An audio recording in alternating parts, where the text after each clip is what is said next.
Hi future officers, welcome to chapters and welcome to your another important weekly current affair revision session where we cover the important current affairs for upcoming RBI Grade B officer exam point of view. First of all, I would like to ask all of you if I am audible and visible to all of you so that we can start with the today's session. So my dear friends, today again it is a very important session for all of you because we are covering the 4th week of April 2026. So good afternoon Pranav, Kashish and all the people who have joined us live today in this session. My dear friends, all of you are requested to give me a thumbs up in the chat box if I am audible and visible to all of you so that we can start with the today's session. It is a very important session again. So yesterday due to some technical issues we were unable to conduct the session, but today we have checked everything that yes, all the things are going fine. And in the early morning also we have taken a session of the daily 8 a.m. live series, right? So we have seen that yes, everything is going fine now and everybody is saying that yes, audible and visible, everything is good to go. So my dear friends, once again warm welcome to all of you in the today's weekly current affair revision session at chapters, and this is the weekly revision series that we have conducted for the upcoming RBI Grade B Officer 2026 examination. And I believe that all of you are done with the sessions plus PDFs revision plus solving the quizzes of all these 3 weeks that we have already covered. Are you guys done with all of them? Please give me a thumbs up in the chat box if yes, that yes sir, we are done with all these areas that we have already covered in the last 3 weeks, right? So let me tell you my dear friends, you are also required to ensure that you are doing an analysis of what? Your performance in the quizzes. What are the areas that you tend to forget? What are the areas that you tend to retain? So that you can see that okay, these are my strength areas and these are my weak areas. So that you can work on your weak areas, convert them into your strength for the upcoming RBI Grade B officer exam. Okay. And once again, welcome to all of you in the weekly current affair revision class of 23rd to 26th of April 2026. Those who are joining us just now, those who are new to this ecosystem, let me tell you my dear friends that we basically divide the current affairs chapter into the 2 parts, and we cover Economic Times, Live Mint, Press Information Bureau, RBI website and the business standard in these particular sessions, right? And when it comes to this particular part my dear friends, the 2 parts in which we divide the chapter is basically in relation with your syllabus. You must have seen your syllabus of RBI Grade B officer exam. So there are topics which are directly related to the syllabus and not directly related to the syllabus. The current affairs which are related to the syllabus are important for both phase 1 and 2. And the current affairs which are not related to the syllabus are only important for phase 1. And that's how we have basically provided this particular whole document. So today you can see here that I am having the list of total 41 articles that we will be covering today. And in the phase 1 and 2, there are the news articles of ESI current affairs, finance current affairs, including the RBI notifications. And after that, we move on to the phase 1 articles, which are only relevant for the phase 1 exam. Clear? I believe that everybody of you is basically ready to start with the today's session. Shall we start? So, good afternoon Pranav, Pratyush, Ramsai, Pooja, ABC, Kashish, Pratyush, all the people. So let's start the today's session with the very first news article, a very important one, that is the National Panchayati Raj Day 2026 celebration. So my dear friends, we all know that the Ministry of Panchayati Raj celebrates National Panchayati Raj Day on 24th of April every year. And this is the date when the 73rd Constitutional Amendment Act was passed in 1993, giving the constitutional powers to the panchayats in our country. My dear friends, before moving ahead, I would like to explain this with the help of an example. Okay, let's take an example that there is a company which is having a head office in Delhi, right? After that, the company is having the regional offices, or we can say the state office in every state. And then we are having the branch offices of the company, which are basically at the village level, right? So try to have this. So a company is having the 3-layer structure: head office, regional office and the branch office, right? So basically The rules are being created, the major powers are in the head office, and then you can see that there is a top to bottom approach. Similar is the scenario in our country, where we are having the parliament and which is executing all the constitutional powers through the head office, that is from the national capital Delhi, right? And then we are having the state governments, and then we are having the gram panchayats in the village level, right? Now let me tell you, my dear friends, let's take an example. This company is producing electricity. It is producing electricity. Electricity is coming down the way, but it is not reaching to its beneficiary, that is the final beneficiary at the village level. What do you think that the major objective of coming to this electricity is basically met or not?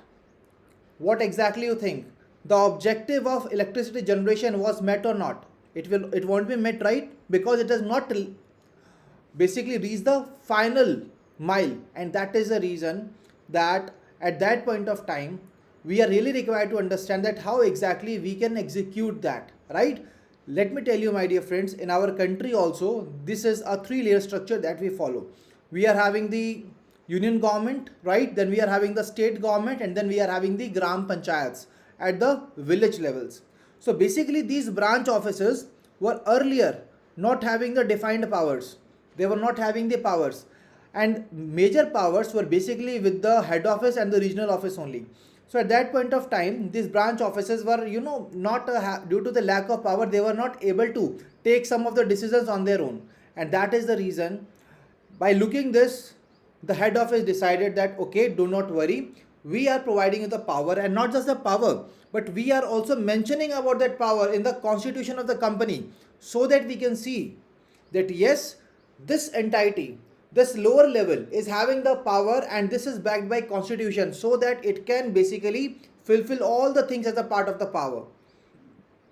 And this fulfillment of the power was being done in 1993 with the passing of 73rd Constitutional Amendment Act on 24th of April. Are you guys able to understand? Are you guys able to understand? So basically the amendment granted constitutional status and legal recognition to the Panchayati Raj institutions in our country, with over 2.5 lakh panchayats and 24.04 lakh elected representatives, including 49.75% of the women. The local governance has become more inclusive with this particular amendment in the constitution. And let me tell you, my dear friends, that we have added the power in the part 9 of the Constitution of India, where we have mentioned about the gram panchayats and the Panchayati Raj institutions. The year 2026 marks 33 years of the 73rd Constitutional Amendment Act, right? So we have already seen that in 1993 it was passed, so it's been 33 years when this was being done. So now I hope that you are able to understand what is the relevance of 24th April in the governance of our country. That's how it is really very important to provide the power at the very basic level, so that the final mile delivery of that electricity can be done, right? Just giving the example to make you understand this concept in a more elaborative manner. Clear to everyone? Now, my dear friends, let me tell you that these panchayats, this is nothing new. Let me tell you here that in the ancient India, we used to have the sabhas and samitis, which were managing the local affairs at the village level. But after that, what happened? Britishers came into India, and at that point of time, majority of the power shifted to these colonial administration, and that's how it become more centralized in nature. So basically, after the independence, we realized that, see, now if we want to develop the India to the last mile, we have to ensure that these village level authorities are having the power. And that's where in 1959 it led to the creation of a committee, right? Sorry, in 1957 it led to a creation of the committee, that is Balwant Rai Mehta Committee, and this proposed a three-tier Panchayati Raj structure.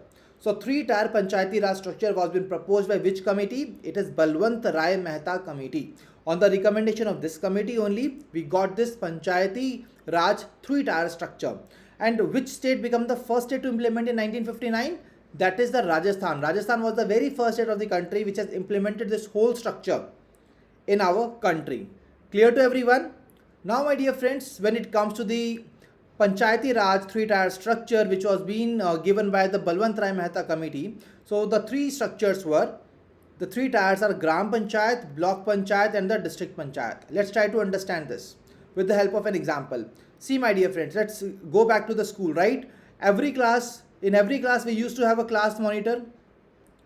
In every class we used to have a class monitor who was taking care of the class, right? After that, there was a person who used to manage the different classes, who used to manage the different sections of the classes, and basically we call them the section coordinator. After that, we were having the principal of the school who was basically managing all of them, right? So basically this class monitor is the Gram Panchayat level. This section coordinator is, which is basically managing the different sections of the classes. These are the block panchayats, and then we are having the district panchayat, which is the principal of the school. Getting it? So Gram Panchayat is basically the first level of the Gram Panchayat which functions at the village level. It is responsible for basic civic administration and local development activities. So my dear friends, if in my village, if there will be a problem related to the drainage, sanitation, water supply, street lighting, I am not directly going to the New Delhi and I will be knocking the door of the Prime Minister of India that in my village there is no electricity. No, I will be knocking the door of the Gram Panchayat. See, in my gully, in my lane, you can see that the water supply is not coming. Kindly resolve it. They will be resolving it. Not the Prime Minister of India will be coming to my home or to my gully in order to resolve the issue. Are you guys able to understand?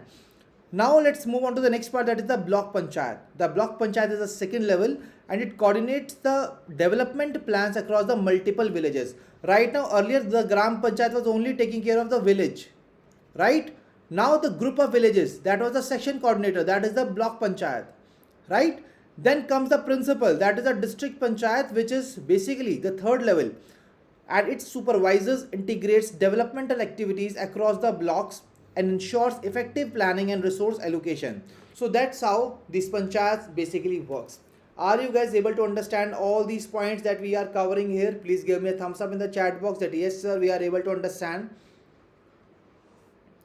Moving ahead, my dear friends, when it comes to the amount of money that we are providing to them, under the 15th Finance Commission for the period 2021 to 26, 2.36 lakh crore was recommended for rural local bodies including Gram, Block and the District Panchayat. But when it comes to the 16th Finance Commission, the amount has basically increased by around 2 lakh crore rupees. As you can see, in 16th Finance Commission, that is for the period 2026 to 31, 4.35 lakh crore has been given, allotted to these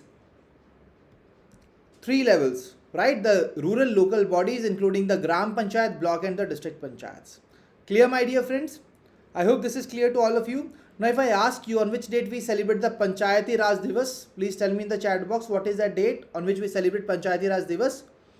That is 24th April. It commemorates which constitutional amendment in our country in 1993? That is the 73rd Constitutional Amendment Act. Absolutely right. Now what was the name of the committee which was being set up in 1957, which gave recommendation in 1957, giving the three-tier structure? It is the Balwant Rai Mehta Committee. Clear? And what was the three-tier structure? It is the Gram Panchayat, Block Panchayat and the District Panchayat. So my dear friends, now I am pretty sure that even a descriptive question comes right now before you, you will be able to give me the answer to that particular question in a very detailed manner. Am I right or wrong? Because the way we have covered all these details in a very, very comprehensive manner, and we have covered the complete topic. So you will be able to answer that descriptive question even as such kind of question comes. In the phase 1, no descriptive question will be coming, right? I am just telling you that the way right now you are having the knowledge about the Panchayati Raj institution, now it's embedded in your mind, right?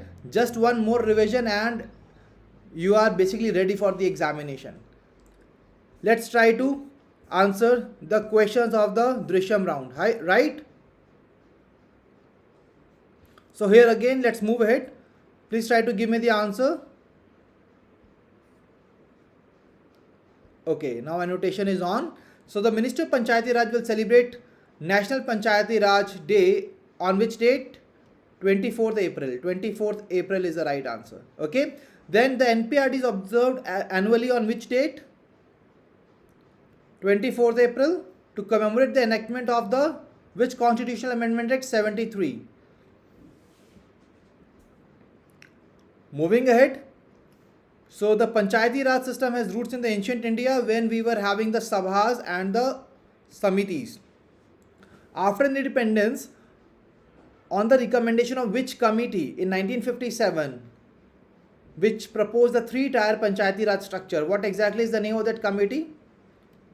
Balwant Rai Mehta Committee. Absolutely right. And Dash became the first state to implement it in 1959. It's Rajasthan. Rajasthan is the right answer. Now, what are the three-tier structure of the rural local bodies? That is the Gram Panchayat, Block Panchayat and the District Panchayat. Absolutely right. Everybody of you have given me the right answer in the chat box. That's what I want from all of you. And now please tell me the amount that we have given to the 16th finance during the 16th Finance Commission to these rural local bodies. That is 4.35 lakh crores. That is the right answer. And guys, one question is left. With 2.5 lakh panchayats, 24.04 lakh elected representatives, what percentage of women are being elected there? That is 49.75%. That shows that there is an inclusivity in these gram panchayats. Clear, my dear friends? Are you guys able to understand this point? So that's how we are required to cover this news article. I believe that this is quite clear to everyone. Now let's move on to the next news article. That is the welfare measures for scheduled castes under the Department of Social Justice and Empowerment. Now, my dear friends, I would like to tell you a very, very important point. Let's take an example that this society is a kind of race, right? But in our society, there are different starting points for the different people. Let me tell you here. The people who are empowered, they are starting, let's take an example. They are starting the race from the starting point, right? This is the starting point for the people who are empowered.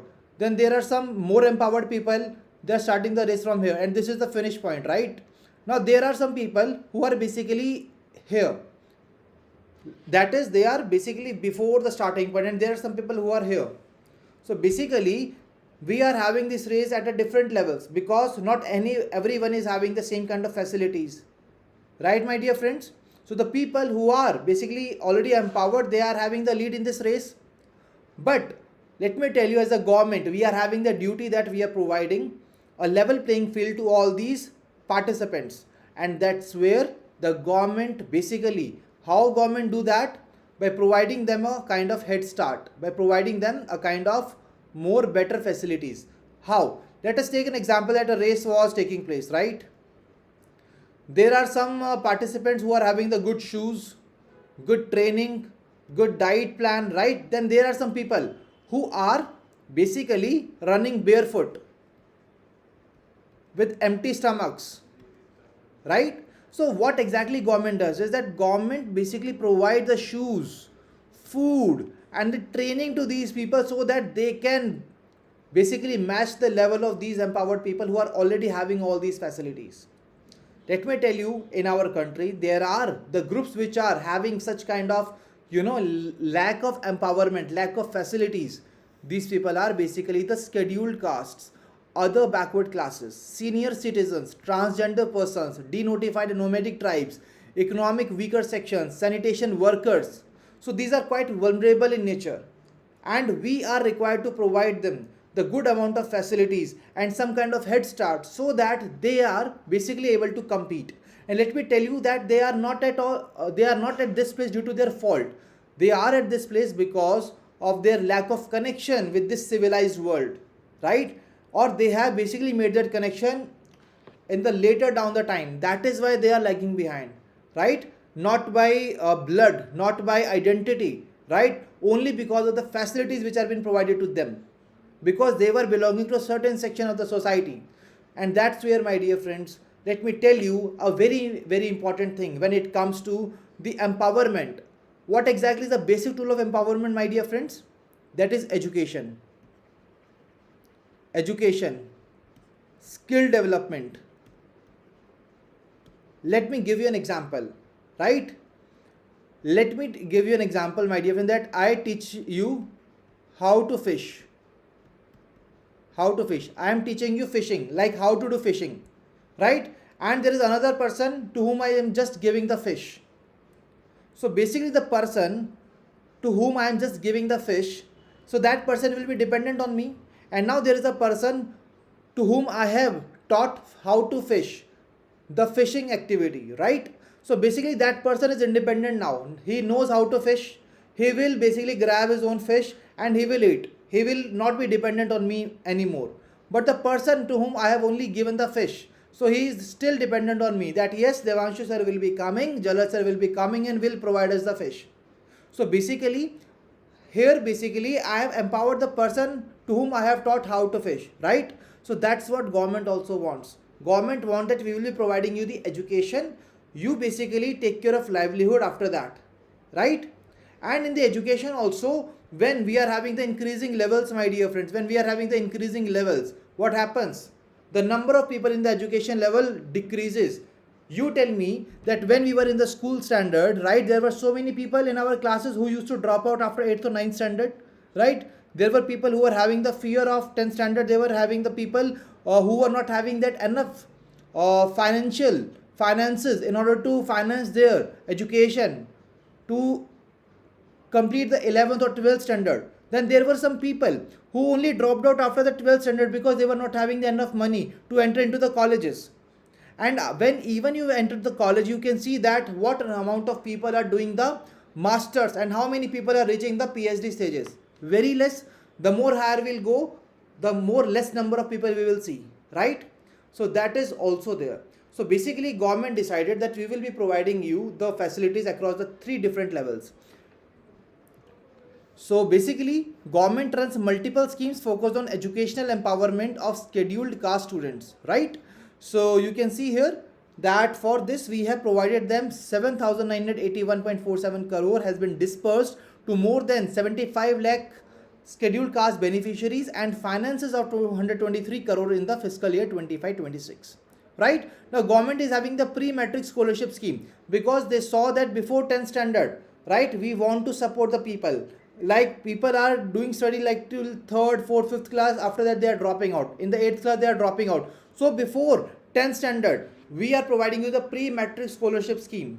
That yes, you can take the scholarship, you can study. And basically there was a record of 21% increase in the expenditure of the government on these schemes. Right? After that, after 10th standard also we see that so many people basically runs out of the race. So in order to make sure that they are still running in the race, we came up with a post-matric scholarship scheme where we are providing them the scholarship for completing their 11th and 12th standard, right? Which we have seen there was an increase of 11.23% increase in the expenditure of the government. And then my dear friends, after that, there is a central sector scholarship for top class education for the scheduled caste students, which increased by 13.5%. And now my dear friends, if we want to make a person a Shresht one, like we always see that if you want to become the top class in any particular field, you have to basically compromise on the different things. Compromise with your ego, compromise with your bad habits, compromise with your laziness, right? And then only you have to be the part of an ecosystem, then only you can achieve those heights, right?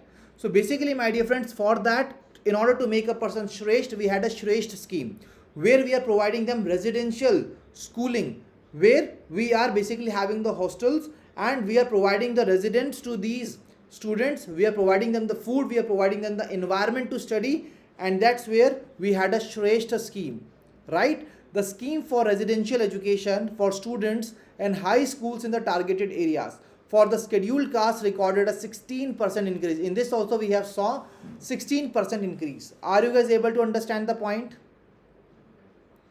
Are you able to understand the point? So we have seen the different welfare measures. My dear friends, I am not someone who is just going to tell you that okay, these are the schemes and in these we have seen the expenditure increase. See, I will be explaining you the complete part, that why, what, how, that how exactly these things is happening, why it is happening and what is happening, so that you are not just retaining the information, you are understanding it, because you are the responsible citizen of the nation, right? You are not just here right now just to clear your RBI Grade B officer exam. After that, you have to contribute to the society as well, right? So I hope that this news article is clear for everyone. Now moving on to the next news article, the National Chintan Shivir on social justice delivery launched in Chandigarh.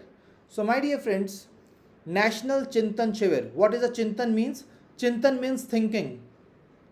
Chintan means thinking, and Shivir is a camp. So we have set up a camp where the people are coming together and they are thinking. Now, on what areas they are thinking? They are thinking on the social justice delivery. That whether the vulnerable people in our country, the people who have basically got off the track, how exactly we are working on them, how exactly we are providing them the justice, how exactly we are rehabilitating them. For example, the sanitation workers, the beggars, the people who are addicted to the drugs, right? So we need to provide them that support so that they can come back to their normal life and they can live a life with the dignity, a life with the pride, right? And that is why, my dear friends, this National Chintan Shivir was being established. Now let me tell you here how exactly this Shivir is going to act. Let's take an example. My dear friends, that we need to provide water to all the houses in the country, right? We need to supply water to all the houses in the country, right? And let's take an example. The pipeline that we are using to provide the water is government. What if this pipeline is having the leakages? What will happen? People won't be able to get the water supply, right? Because there was a leakage in the system. And that's why this particular National Chintan Shivir has been launched, so that we can identify where are the leakages, we can fix the linkages, and we can ensure that the water supply is properly going. And you know here, what is the water? Water is basically the services that government is providing, the different schemes that it has launched, the different steps it is taking for the people. Clear to everyone? So Nandini, we have started the class at 4 p.m. right? We are running these revision classes at 4 p.m. right? And we are also informing all of you regarding the same. And please ensure that next time you are joining on time the class. Okay. Now let's move ahead. Now, my dear friends, as we have also already seen that what is the objective of this Chintan Shivir, where exactly it has happened in Chandigarh. Now comes another important part, that okay, which ministry has launched? It was the Ministry of Social Justice and Empowerment, because we were focusing on the social justice delivery. Now what is the theme? The theme is Antyodaya ka Sankalp, Amrit Kal ka Pratibimb, Viksit Bharat ke Sankalp ke Saath. You all know that we want to become the developed India, Viksit Bharat by 2047, right? You all know about that. Now, my dear friends, this is the Amrit Kal period when we are reaching the 2047, making India developed. But what exactly is the major reason that which will stop India to become a developed nation? Because as a part of Viksit Bharat initiative, we want to reach the last mile delivery, right? So let's take an example that this is a country. And you can see this is a ladder. And people want to reach here. Let's take an example. This is the Viksit Bharat stage, right? So basically there are the people at the different positions in this ladder. Some are at this point, some are at this, some are at this, some are at this, some are at this point. So it's not just like that only the people who are on the top of the ladder is going to climb this mountain of Viksit Bharat. No. When will India become Viksit Bharat? When this person who is at the bottom of the ladder, he also climbs up and he also reaches that podium of Viksit Bharat, then only India will become a developed nation. And that is the reason that why we are having the Antyodaya ka Sankalp. That means reaching the last mile, impacting the last person, bringing the last person to the developed nation. That's what our objective is. That's what this theme says to all of you. Clear to everyone? Yes, Harshal, we need inclusivity. And that is why we are coming up with this particular initiative, right? So the initiative aims to strengthen India's social justice delivery system and improve coordination with the states and union territories. So my dear friends, there are different steps which have been taken during this particular initiative. The one of them is the Samavesh portal. Samavesh portal is a single access platform for the empowerment services.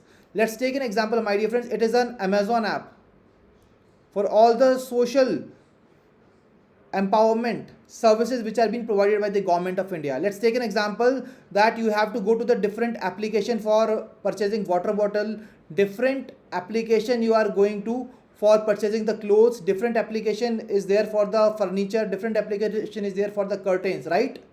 But when the Amazon was being launched, all of these are available at a single place. Similarly, we are having the different apps for the different services by the government. So basically, we launched a Samavesh portal where we have seen that there is a single access platform for the empowerment services. Clear to everyone? I hope that you guys are able to understand it. Samavesh. That means collection of all these things, right? Now guys, we are having the next part, that is the NMBA 2.0 app for reinforcing the Nasha Mukt Bharat Abhiyan. There are so many people in our country who are addicted to drugs, right? And we want to ensure that we are bringing them to the life. How exactly we do that? By working, by setting up de-addiction centers, by taking the steps for them, right? By ensuring that they are no more into the drugs. We are ensuring that yes, there is a reduction in the demand of the drugs, so that it's not like we are working on these people. No, we are also working that from where exactly these drugs are coming, why exactly they are able to reach, how exactly we can reduce the demand of the drugs, right? Additionally, my dear friends, we need to monitor that okay, what are the different steps which have been taken, what are the different areas on which we need to work so that we can work for these de-addiction centers. So that's where NMBA 2.0 app has been launched. It is designed as a centralized digital tool for states and districts and other stakeholders to facilitate real-time reporting. See my dear friends, real-time reporting will be there, monitoring will be there, coordination among the implementing agencies. Earlier what was happening, we are having the different department, they are working in the silos, right?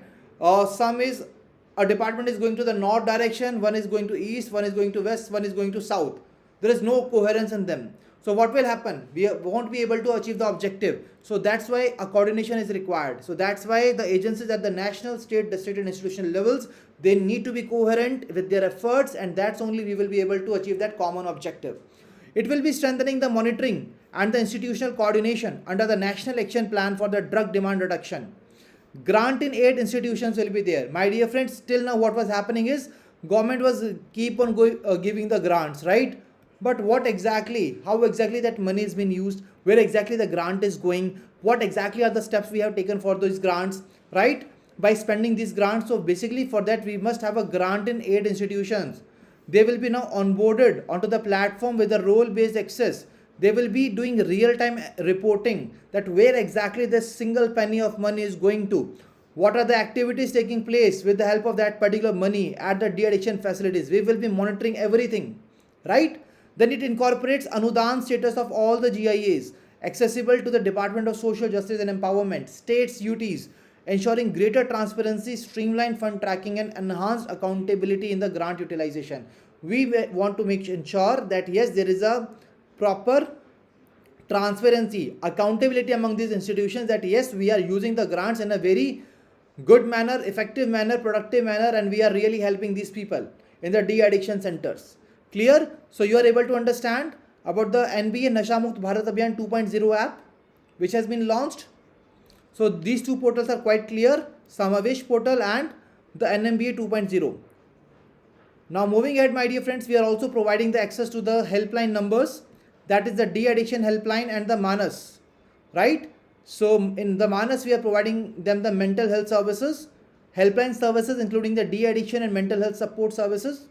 Then we are having a Setu app for streamlining scholarship related services. So my dear friend, there are so many scholarship related services which are going on, right? Let's take an example that there are different apps for accessing the scholarships related to the different things, right? But if we want that, yes, for example, my dear friends, there is a UPI, right? There is a UPI. We are able to pay anyone, whether the person is on the Phone Pay, Google Pay, MobiKwik, Amazon Pay, Paytm. We can just basically do the transaction to any platform, right? So that's how this is the UPI. Setu app is the kind of UPI for the scholarships. Clear? Then we are having a Smile app. Smile app for outreach and rehabilitation of vulnerable groups. Vulnerable groups like sanitation workers. Then we are having the beggars which are there. We want to rehabilitate them. We just don't want that, okay, these are the beggars, we have to remove them from the society. No, we have to treat, we have to rehabilitate, we have to do the skill development of them so that they are able to or again follow some livelihood activities, and they can spend the remaining part of their life in a really dignified manner. Clear, my dear friends? Now, there is the publication of the minimum standards for the dementia care homes, and the model guidelines for the beggar homes was released to improve institutional care and rehabilitation frameworks.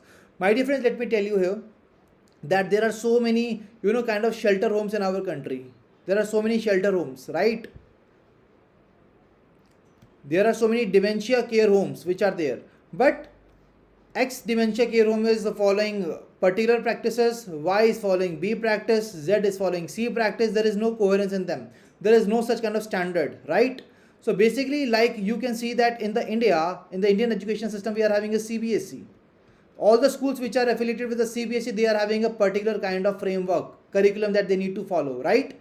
So that's how we are having the standardization. Similarly, we came up with a rule book that all the shelter homes, see, you have to follow these rule books if you are a shelter home, so that we are having a uniformity in all these shelter homes. Then, my dear friends, MOU has been signed by the National Institute of Social Defense and the partner institutions to enhance capacity building, training and research in the social sector. See, my dear friends, National Institute of Social Defense के साथ MOU sign किया है, so that we can enhance the capacity building, the training and the research in the social sector. And again, there were some recommendations which were being adopted at the end of the Chintan Shivir, that was related to Antyodaya से आत्मनिर्भरता, समावेशन, पहचान, एकीकरण, आर्थिक सशक्तिकरण, accessibility and certification for persons with disabilities. So we are not required to remember all of them from the examination point of view, right? But yes, you can just go through, have the idea. If, although probability is very less, if still a question can be asked, you are able to understand, right? You are able to attempt the question. Clear to everyone? So please tell me, this Chintan Shivir was held in which place? Quickly tell me in the chat box.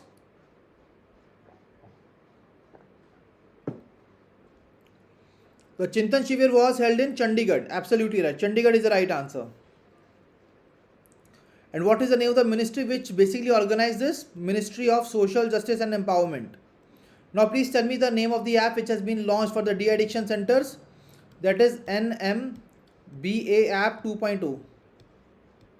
Now we saw that a one-stop platform for all the social justice delivery services, that was Samavesh. Now for the scholarships, we had which app? Setu app. Now for the rehabilitation and outreach activities for the vulnerable groups, we are having which application? We are having Smile app. We just want to make them smile,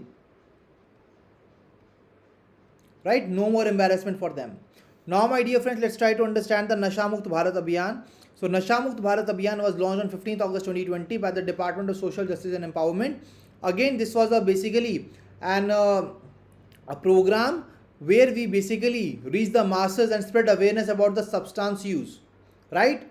Basically, there are so many people in our country who are addicted to the different types of substances, right, to the drugs. So basically, we want to aware the people that yes, don't get into such kind of things. It is only going to ruin your life and your family's life.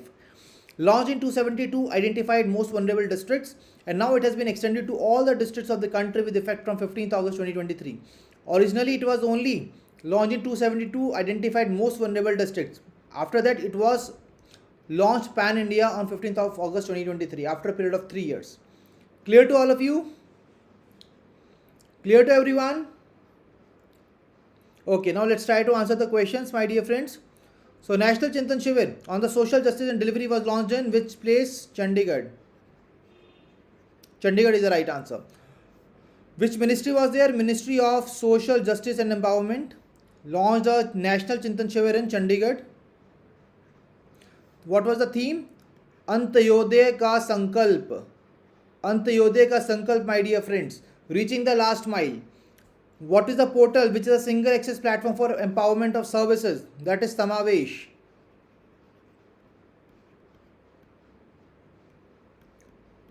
Samavesh is there, right? Then we are having the app for reinforcing the Nasha Mukt Bharat Abhiyan, that is the NMBA 2.0 app. Absolutely right.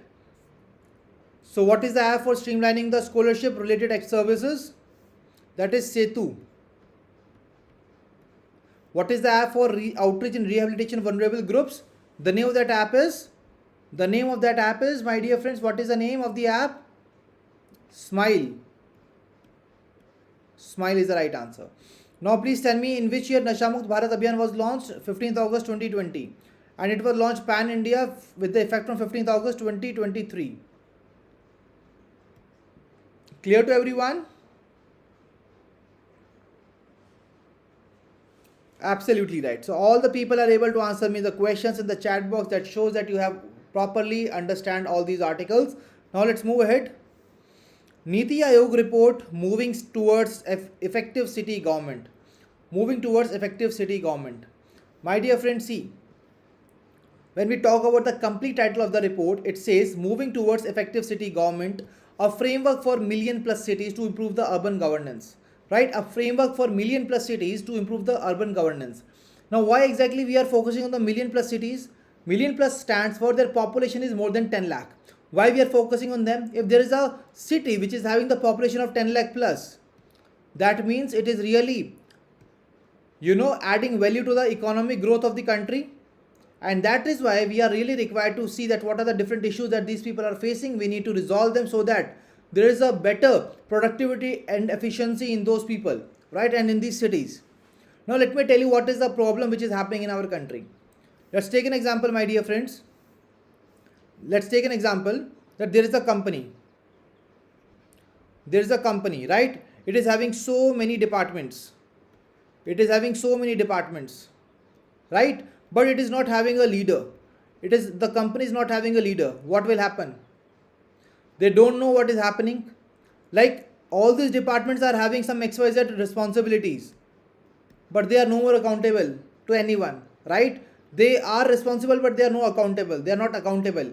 And even this company will be facing the financial constraints very soon because the leader is not there.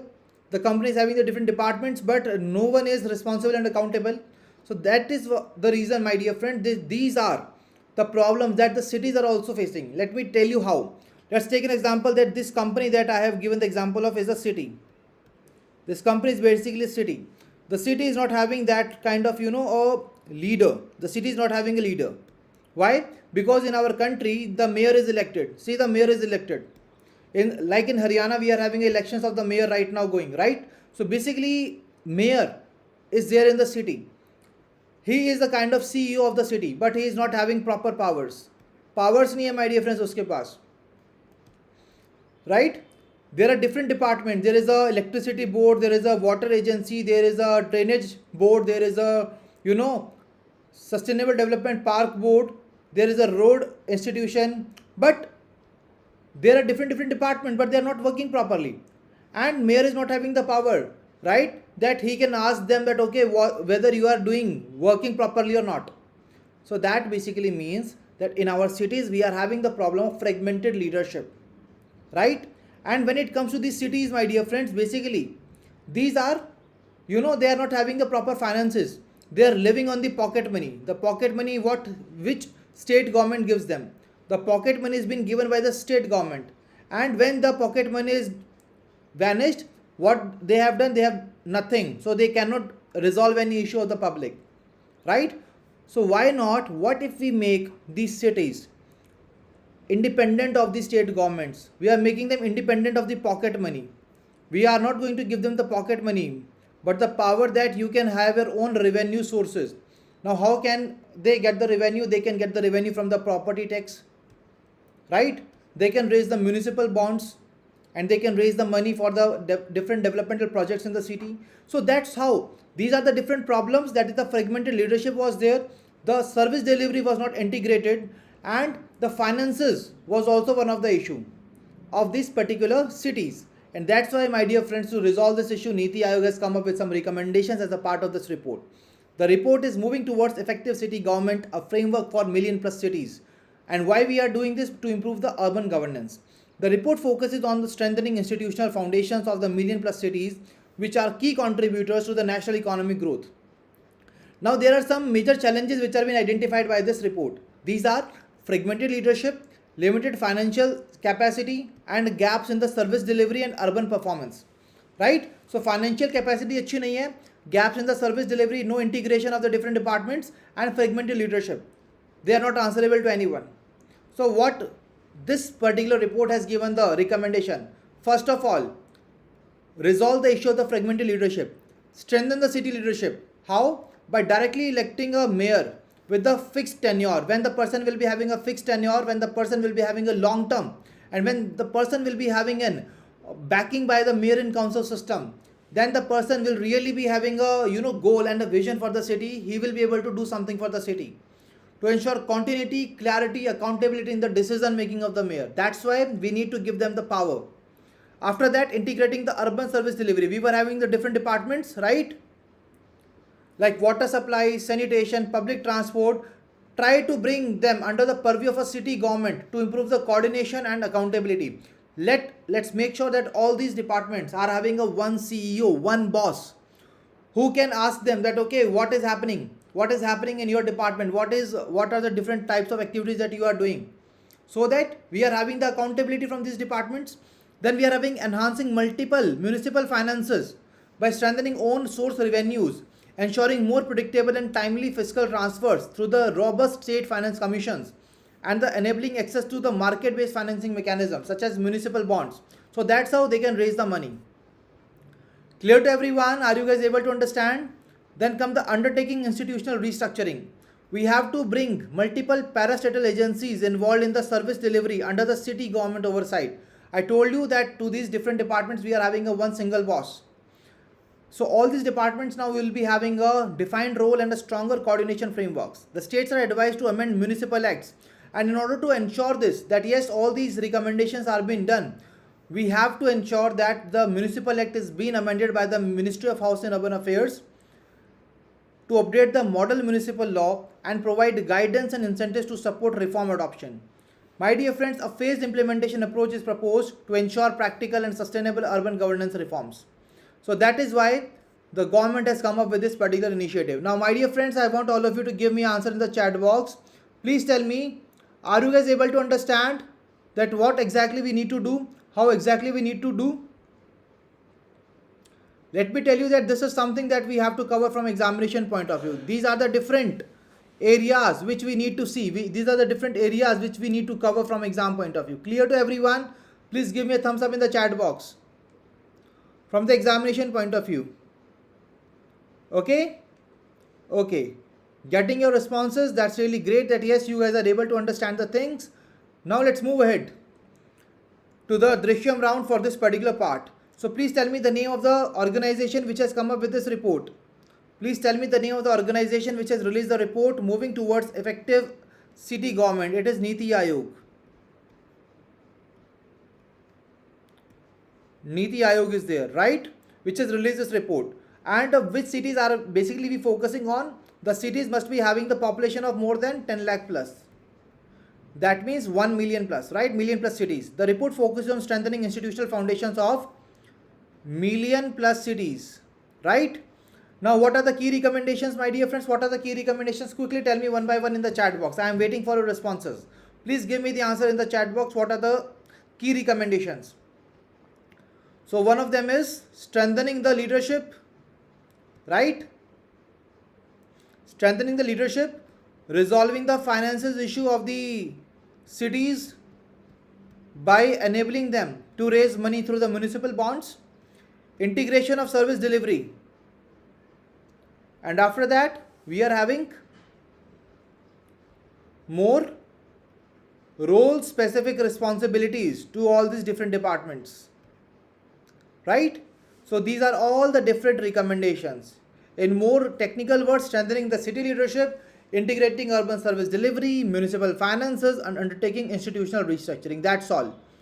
That's all from this article. I hope that you guys are able to understand it properly from the examination point of view. Absolutely right. Well done.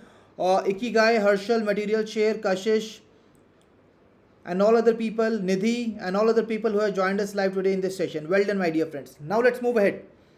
Moving to the next article, launch of UNESCO chair on the gender inclusion and skill development. Launch of UNESCO chair on gender inclusion and skill development. My dear friends, see, we are having let's take an example that we are having IITs in our country, right? We can say that they are the chair of technologies. They are pro in emitting the technologies, making people technologically advanced, right? Giving them those skills. Then when it comes to the IIMs, Indian Institute of Management, they are doing good work in the finance and management, right? Similarly, my dear friend, there are some areas in our country which are really emerging, right? And but what is happening is that only some particular group of people are able to make the most out of these areas, not everyone. And which are these left behind groups which are not able to, get into the section of these empowered groups? These are the women of our society. And that's why, to ensure the gender inclusion and skill development of the women in these areas, that's why UNESCO has released a chair on the gender inclusion and skill development. So we thought about the chair of the technology, chair of the finance and management. Now we are having chair of gender inclusion and skill development. Clear to you?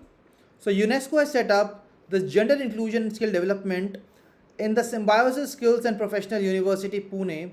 This is the first UNESCO chair of its kind in entire Asia. It aims to promote gender inclusion in the skill development and support an inclusive workforce transformation. The initiative was part of the International Conference on Women Leading the Future of Work, organized in collaboration with UNESCO.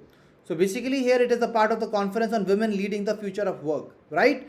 Because we have seen that there are some different sectors, for example, artificial intelligence, machine learning, where we really require that yes, the people are going ahead, but what if the women left behind, right? Again, we need to launch many different programs for the women empowerment in these areas. So why not just try to focus on them right now only when these sectors are rising? So it brought together the global institutions, policy makers, industry leaders, academia to discuss women's participation in the future job roles. It had distinct themes focusing on the future of jobs like defense, technology, robotics, industry 4.0, artificial intelligence, semiconductor, global capacity centers. In all these areas, we want to empower the women. That is why which organization has launched the chair on gender inclusion skill development? The right answer is UNESCO. In which university they have done this? They have done this in the Symbiosis Skills and Professional University. Clear to everyone? Clear to everyone? Now let's try to dig more about the UNESCO chair on gender inclusion and skill development. See, it was established under the United Nations I-Twin UNESCO chair program, which was launched in 1992. It serves as the regional platform for research, innovation and capacity building, promoting inclusive skill development models and advancing the gender equality across emerging industries. Through the UNESCO Chair Network, UNESCO continues to support member states in the strengthening inclusion education, skill systems that empower women and girls to shape equitable, sustainable and resilient futures. So that's how, my dear friends, in all these areas we want to ensure that yes, we are empowering the women, right? They are the basically a very important part of the society, right? So that is why UNESCO chair on gender inclusion and skill development was been launched by UNESCO in which year? 1992, under the Unit-Twin UNESCO chair program. Clear to everyone? Are you guys able to understand? Now let's try to answer the question. So launch of UNESCO chair on gender inclusion and skill development. So it was launched at which university? Symbiosis Skills University, which is in Pune, Maharashtra. It aims to promote gender inclusion and skill development and support. The initiative was part of International Conference on, what is the name of that conference? It was Women in Future Workforce, something like that, right? Moving ahead, it was established under the Unit-Twin UNESCO Chair Program launched in 1992. That's all, my dear friends, from the examination point of view that we need to cover. It was the women leading the future of work. Clear? Clear, my dear friends?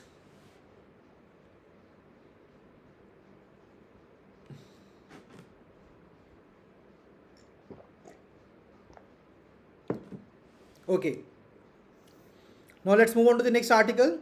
Expansion of the MSP procurement under the PM Asha in Chhattisgarh and Bihar. My dear friends, you all know that what happens is, let's take an example that you have basically created a product. You have created a product with a lot of hard work, right?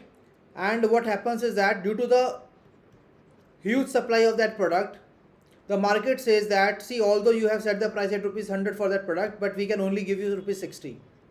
there is a crash in the prices of that product, what will happen? You will get demoralized, right? That why exactly I'm investing my life in making these products which are basically getting me into the losses. But these products are very very important for the society. Why? Because what we are talking about here is the product is the food, right? Crops. So basically what happens is that, my dear friends, when there is a huge supply of the crops, what happens is the prices went down, due to which the farmers are forced in order to sell their produces at a very low prices. And when the government of India saw this, that they realized that okay, this is really a very very big problem for us, right? So what we are providing you is that we will be providing you MSP, that is a minimum support price. Now what is the minimum support price? This is the minimum price at which you will be selling the product, right? You will be selling the crops at this MSP only. We are setting a price for you, and you won't be selling at a price below this price. Clear? So this is a minimum price that you will be getting, so that we are ensuring you income protection. And income protection is very important for farmer, because if they are basically insecure, what will happen? We won't be getting the food, right now I need energy. Right now, my dear friends, I need some energy in order to run this session. You need energy to listen to me carefully, to watch the screen, right? So everybody needs energy, and for that we have to ensure that there is income protection for the farmers.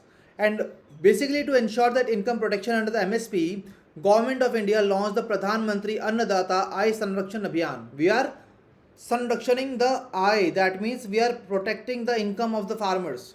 Clear? Let me tell you, my dear friends, that see, MSP is being announced by the government of India, that okay, this is the price at which you will be getting, that you will be getting minimum for your crops. But what if nobody is procuring the crop at this price? What will happen? Again, the MSP will just its existence is just of the number itself, right? Just the number will be there, because they are not even able to sell their crops at this point, at this price.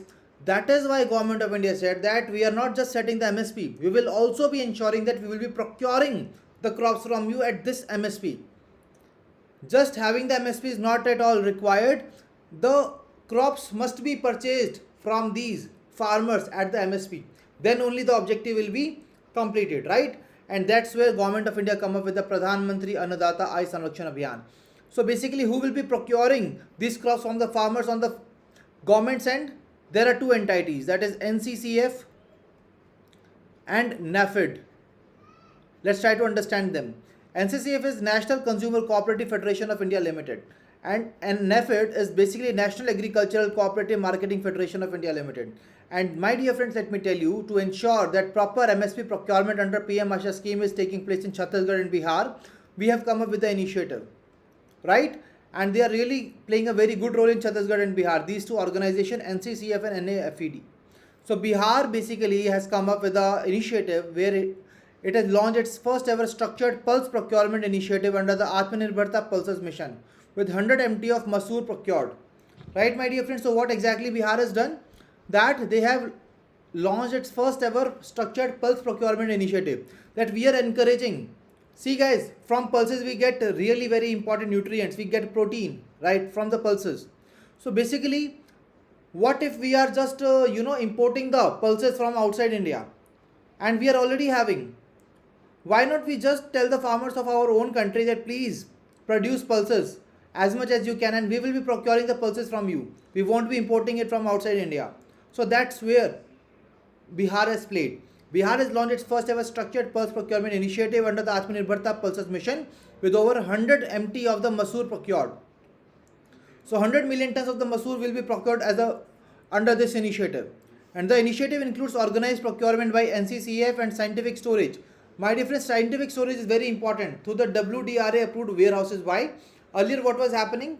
Let's take an example, my dear friends. I am a paneer lover, right? And I have cooked a paneer dish. I have cooked paneer dish, but right now in the North India, it's quite very hot. Right? So government said that Devanshu, you just cook the paneer dish and we will be procuring it from you, right? And I have basically prepared that paneer dish. But what will happen in few days? In just 2 days, my dear friend, just 2 days, without proper storage, this paneer dish will not be of the quality which can be consumed by the people. It will not become healthy. It will not remain healthy. Right, my dear friends? You guys agree with me? So basically, this is the same scenario was happening with the farmers. They were producing more, but due to the lack of storage services, their produce was getting wasted. Their produce was getting damaged. That's where the scientific storage through WDRA approved warehouses was really required, and that's why we have basically done this in collaboration with the Central Warehousing Corporation, that yes, we will be providing you the approved warehouses for the storage purposes so that your produce is not getting damaged.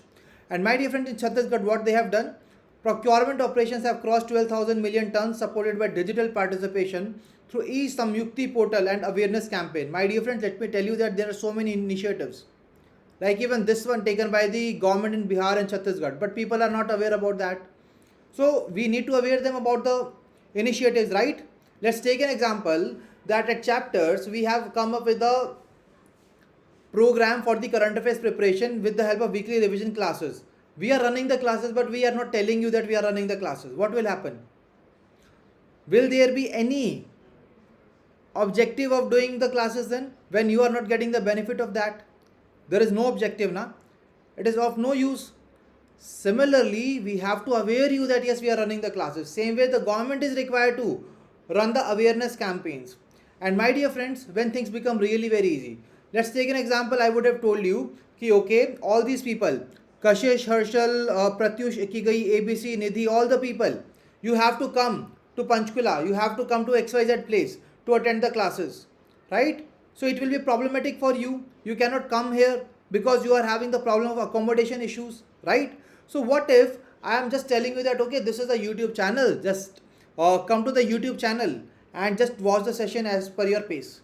That will be really good. So that's where Samyukti portal was there. Samyukti portal provided a good access to the application based services, right? Now how I will be telling you that in the upcoming timeline. Now let's move ahead to the first very important part, that is PM Asha scheme. My dear friends, let me be very clear here that we have covered PM Asha scheme in this manner only. Why so? Because PM Asha scheme is not in the news. It is only in the news because of this initiative of Bihar and Chhattisgarh. If it would have been in the news in a proper manner, it would have been covered here properly, right? So one of the students asked me in the previous few days, right? So that's why I'm telling you that see all the schemes which have got updated or their tenure has been changed, there is some extension, there is some change in the target, there is a modification in the scheme, it is a newly launched scheme, or it was being discussed in the news articles in a comprehensive manner, then only we are required to cover that scheme in a detailed manner. Otherwise, no. Because n number of schemes are coming in the news articles. We are not required to cover all of them in such a manner.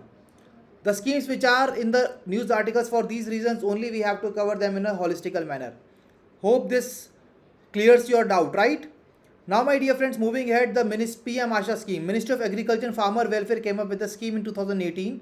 Objective was very simple. We want to ensure remunerative prices to the farmers and making essential commodities available to consumers at the affordable prices. And this scheme is having again different components like price support scheme, price stabilization fund, price deficit payment scheme, and market intervention scheme. So these are the different components of the particular scheme that we have already discussed above, right? Now moving ahead to the next part. So please tell me in which year the scheme was launched? 2018. Under which ministry? Ministry of Agriculture and Farmer Welfare. What is the different scheme components? Price support we are providing. Price stabilize करना चाहते हैं by coming up with the minimum support price. Then price deficit payment scheme, right? Then market intervention subvention scheme. Clear? Market intervention scheme. Clear? Now my dear friends, moving on to the next portal, that is e-Samyukti portal. So it is a unified digital platform which provides seamless Aadhaar based biometric farmer registration, procurement, warehousing, quality check, DBT payment in the one piece. My dear friends, let's take an example that this is a one-stop solution. Like chapters is a one-stop solution for you. You want to read the PDF, we are having a website. You want to solve the quizzes, we are having that website. You want to read the Drishyam PDFs, we are having that on the website. You want to watch the class, we have also integrated the classes on the portal itself, right? So we are having that one-stop solution for all of you. Clear? Similarly, this e-Samyukti portal is a dignified, unified digital platform. You want to procure, you want your crops to be procured, you can come to this portal. You want the warehousing facility, this is the portal. You want the quality check to be done, this is the portal. You want the DBT payment, this is the portal. So all these services are available at single portal only. They are built on transparency and accountability, ensures quick, secure digital payments to the farmers. Real-time dashboard is there. You can do monitoring, reporting, decision making across all the levels. The platform reduces the manual processes. See guys, now you are not required to come here at my place. You can, or the Jalad sir place. You can just come to the portal and you can basically take the most out of all these services, right? So that's what the beauty of this e-Samyukti portal is well for the farmers. Clear everyone? Now moving ahead, NCCF. It operates under the administrative control of the Department of Consumer Affairs. And my dear friends, it basically creates a strategic link between the farmers and the consumers. Farmers और consumers के बीच में एक strategic link बनाने का काम करता है NCCF. इसको 1965 के अंदर इस्टेब्लिश किया गया था as an apex body of consumer cooperatives in the country under the multi state cooperative act 2002। Right my dear friends, recently we covered Bharat taxi, right? Bharat taxi services. Bharat Taxi is also established under the Multi-State Cooperative Act 2002. Okay, moving ahead, NAFED, my dear friends, NAFED. NAFED is registered under the Multi-State Cooperative Societies Act. It is set up with the objective to promote cooperative marketing of agriculture produce to benefit the farmers. So agriculture produce जो भी है farmer का, उसकी marketing के लिए, उसको promote करने के लिए we have seen this NAFED. Agriculture farmers are the main members of the NAFED who have the authority to say in this particular whole scenario, right? So what are the two entities which works for the procurement of the crops? That is the NAFED and the NCCF. Absolutely right. Now my dear friends, are you guys ready to answer me the questions in the chat box? Are you guys ready? Okay, let's try to answer the question. So expansion of the MSP procurement, my dear friends, was done under, so expansion of the MSP procurement was done under Chhattisgarh. Right? In Chhattisgarh and Bihar. Under which scheme? PM Asha scheme. PM Asha scheme is the right answer. The government has expanded procurement operations at the MSP under the PM Asha scheme. Absolutely right. Dash and dash plays a key role in Chhattisgarh and Bihar. Please quickly tell me in the right answer. Please quickly tell me what is the right answer to this. The right answer to this is NCCF and NAFED. NCCF and NAFED is the right answer. Absolutely right, my dear friend. That's what I want from all of you. That's how all of you are required to perform here in the examination, right? Moving ahead, my dear friends, Dash has launched its first ever structured pulse procurement initiative under the Atmanirbhar Pulses mission, that is Indian state of Bihar. Clear to everyone? Now let's try to move ahead into the next part. Let's try to move ahead into the next part. Now what exactly is the next part of the question? PM Asha scheme. It is under the ministry of which? It is under which ministry? It is under the Ministry of Agriculture and Farmers Welfare. Absolutely right. It was launched in which year? 2018. What are the four components? Price support scheme, price stabilization fund, price deficit payment scheme, market subvention scheme. That is the right answer. Now what is the name of the portal which is a unified digital platform? That is the e-Samyukti.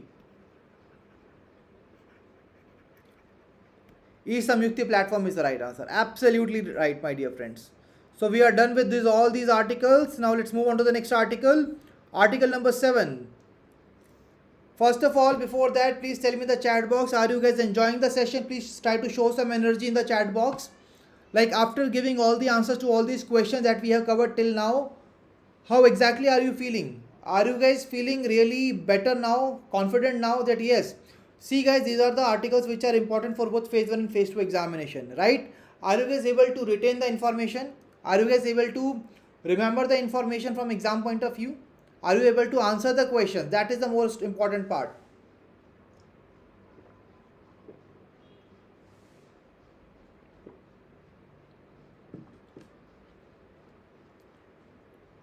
Let me see who is able to do all these things. So I can see some responses in the chat box. Kashish, Ikigai, Harshal, Nidhi, ABC, Material Share, Ikigai. All these are the people who are really rocking in this session. Well done, my dear friends. Well done. Let's try to move ahead now, move on to the next article, that is the launch of biodiversity conservation capacity building project, which and climate change and the National Biodiversity Authority has launched a 5-year project titled Strengthening Institutional Capacities for Securing Biodiversity Conservation Commitments for a period of 2025 to 2030. Right? Let me tell you, my dear friends, what was happening is, see, biodiversity is very, very important for any country. Right? And we need to conserve them. We need to conserve them. Okay? So let me tell you that earlier what was happening is, we were having the very important plans, we were having the institutions which are working on them, right? There were different institutions which are working, but again the coherence was not there among them. Basically what was happening is, even the people who are living alongside these areas, they were suffering due to the kind of activities which were being done by these institutions. So that's why Government of India came up with a new initiative, and that new initiative is basically, just give me a second. Okay, yes, it's gone now. So the Government of India came up with the initiative of the strengthening institutional capacities for securing biodiversity conservation commitments. The project is a joint initiative of the Government of India, Global Environment Facility and United Nations Development Program with a grant of USD 4.88 million. So my dear friends, let me tell you that, let's take an example. See, you are at your home, right? You are at your home, and I am just coming to your home and saying that do this, do that, do that. You are not required to do this. So these are the certain rules that you have to follow. These are the things that you have to do. So basically I am coming to your home and I am dictating you to do some XYZ things, right? Out of the box. Will you really like that thing? Please tell me in the chat box. Although you know your home very well, you know that how exactly the things are taking place at your home. So basically, definitely you will be angry over me, you will be frustrated over me that, sir, what you are doing, why exactly we should follow you, right? You will definitely feel bad, right? So same thing was going in these areas. What was happening is, there were different institutions which are coming and they were saying to the people that, okay, try to do things like this, these are the rules for you. So basically this was something which was not going good with the people who are living there, right? But what if I say that when I'm coming to your home, right, and I'm telling you that, okay, we want to work on this area, let's create a plan. Let's create a plan. You create the plan, you tell me, and you act accordingly. I will just be helping you out in doing all these activities. That's it. I am just the helper for you, right? You will be planning the things, you will be doing the things on your own, right? You need some funds, I will be helping you with the funds. You need some good technology, I will be helping you. You need some assistance, I will be helping you. But you make the plan and you execute it. That will be really great for you, right? So that's what we are trying to do as a part of this plan for the conservation of biodiversity, my dear friends. How exactly? Let's try to understand this. See, the aim of this particular plan is to strengthen grassroots biodiversity governance by integrating biodiversity in the Gram Panchayat development plans. Earlier what was happening is, these Gram Panchayats were forced to take some actions, right? They were not having the proper powers. Now what we have done is, we have tried to inculcate the plan itself into the Gram Panchayat development plan. Okay, you plan on your own. We are empowering you to plan. Clear? The project will be implemented in 2 landscapes. Now this project will be implemented in 2 landscapes. What are these landscapes? Satyamangalam in Tamil Nadu and Garo Hills of Meghalaya. My dear friends, recently we also covered that Meghalaya has basically, 2 languages have been authorized by Meghalaya. Can anybody tell me what are the name of the 2 languages? This is Garo and Khasi language, right? So these are the 2 areas on which we will be working. These are the 2 landscapes, that is Satyamangalam and Garo Hills of Meghalaya. Now what is the objective? First of all, we want to strengthen the Panchayati Raj institution and biodiversity management committees, right? We will be coordinating all of them together. We will be building landscape level multi-stakeholder platforms which bring together forest departments, revenue authorities, elected representatives and the civil society to produce community owned funded biodiversity plans. See, the plan is owned by community only, right? And we are just providing a platform where all these different stakeholders where all these different stakeholders are basically working together at that for that particular common objective. That's what is basically the objective. We were promoting innovative financing by activating access and benefit sharing. Guys, what was happening is, let's take an example that I'm coming to your home, right? I'm coming to your home and I am starting taking the classes, right, for the RBI Grade B officer examination. And the people are also, the people who are really liking the classes, they are also paying me something, right? So you will think that, okay, this person is coming to my home using my electricity, using my area, using my furniture, using my internet connection, and he is just teaching the things, right? And he is getting the money, and I am not getting anything. I am just becoming the spectator. You will be feeling bad, right? So that is what was happening in these areas also. What was happening is that there were different stakeholders which were conducting some activities in the biodiversity related areas, and they were getting the money. But the villagers, they are getting nothing, right? So basically that's why we came up with the idea of access and benefit sharing, that if they will be earning some money, some amount of share will be given to the villagers as well, right? So that everyone will be happy, right? So access and benefit sharing arrangements will be there. Corporate social responsibility co-financing and green micro enterprises will be there, that create sustainable livelihoods as direct rewards for conservation stewardship. Focus on the knowledge management, capacity building, dedicated focus on advancing the economic and governance roles. So we are also focusing on the vulnerable groups like women, scheduled castes and the tribal communities here, so that we can provide them the livelihood. We can advance the economic and governance role for these people. So that's how we are going from bottom up approach, not the top down approach, my dear friends. We are going to bottom up approach with Panchayati Raj institutions playing a key managerial role in these areas. Clear, everyone? So the project will support the implementation of all these different types. Let me tell you again, right now there is no requirement of going into the details of them. No requirement of going into the details of them. Just remember the names only. That's it. And that is not that much relevant from exam point of view. Clear, everyone? Are you able to understand? Biodiversity Conservation Capacity Building Project has been launched for which timeline? 2025 to 2030. 5 year. Which ministry? Ministry of Environment, Forest and Climate Change and the National Biodiversity Authority. Clear to all of you? What are the two areas? Satyamangalam of Tamil Nadu and Garo Hills of Meghalaya. Absolutely right. So let's try to answer the questions here. Launch of Biodiversity Conservation Capacity Building Project for which timeline? 2025 to 2030. That is the right answer. The Ministry of Environment, Forest and Climate Change and the National Biodiversity Authority has launched 2025 to 2030 year project titled Strengthening Institutional Capacities for Securing Biodiversity Conservation Commitments. The project is a joint initiative of the Government of India and Dash and the United Nations Development Program with a grant of what amount? What is the right answer, my dear friends? Here, quickly tell me here in the chat box. So we are also tying up with the state governments, right? That is Tamil Nadu and Meghalaya. Clear? Clear, everyone?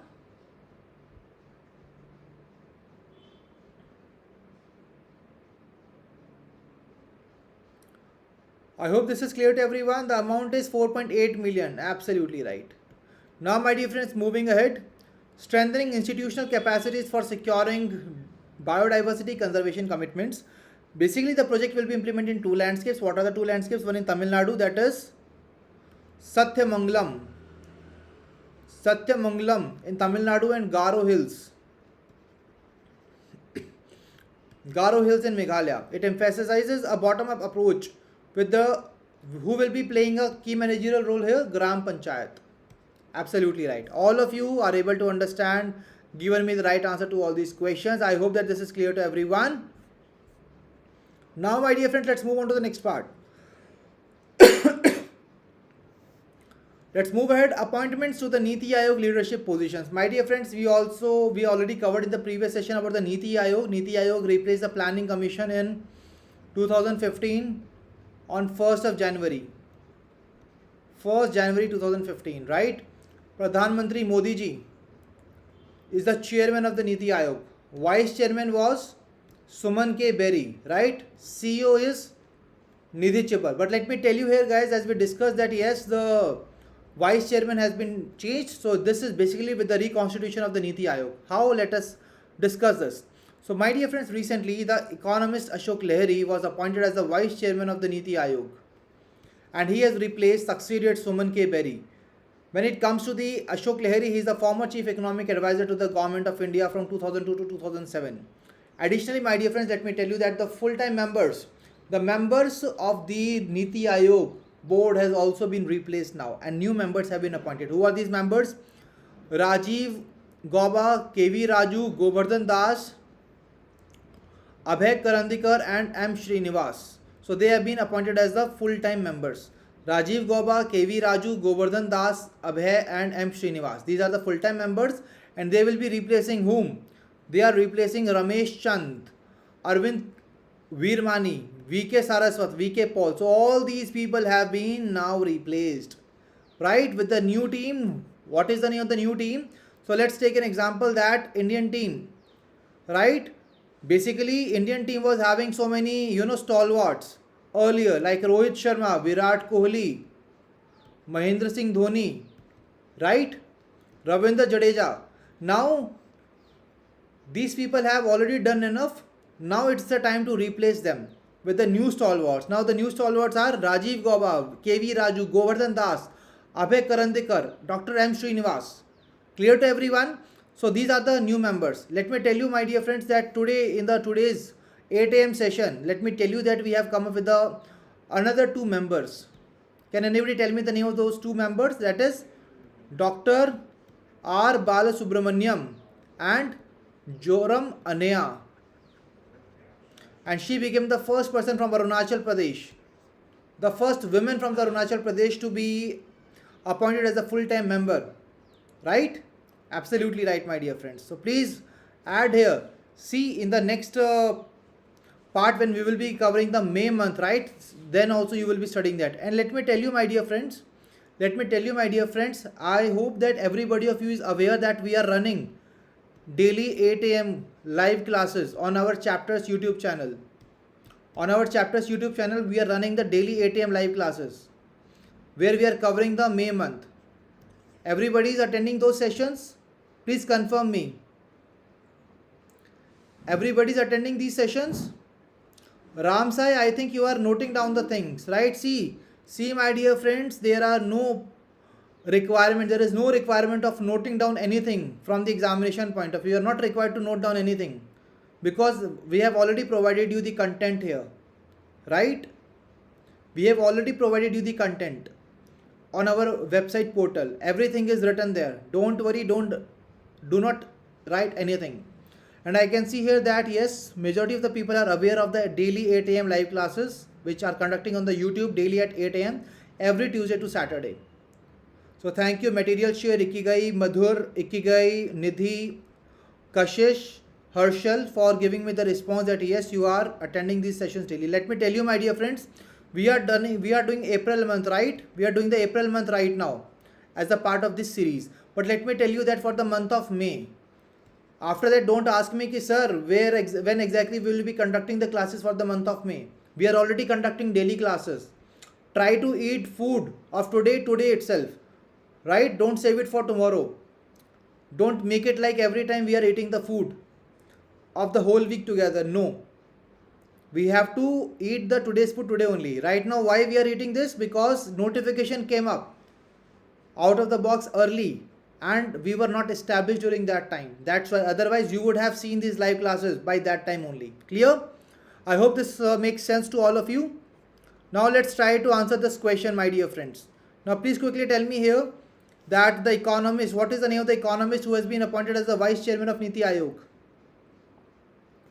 So basically the person is Ashok Lahiri. That is the right answer.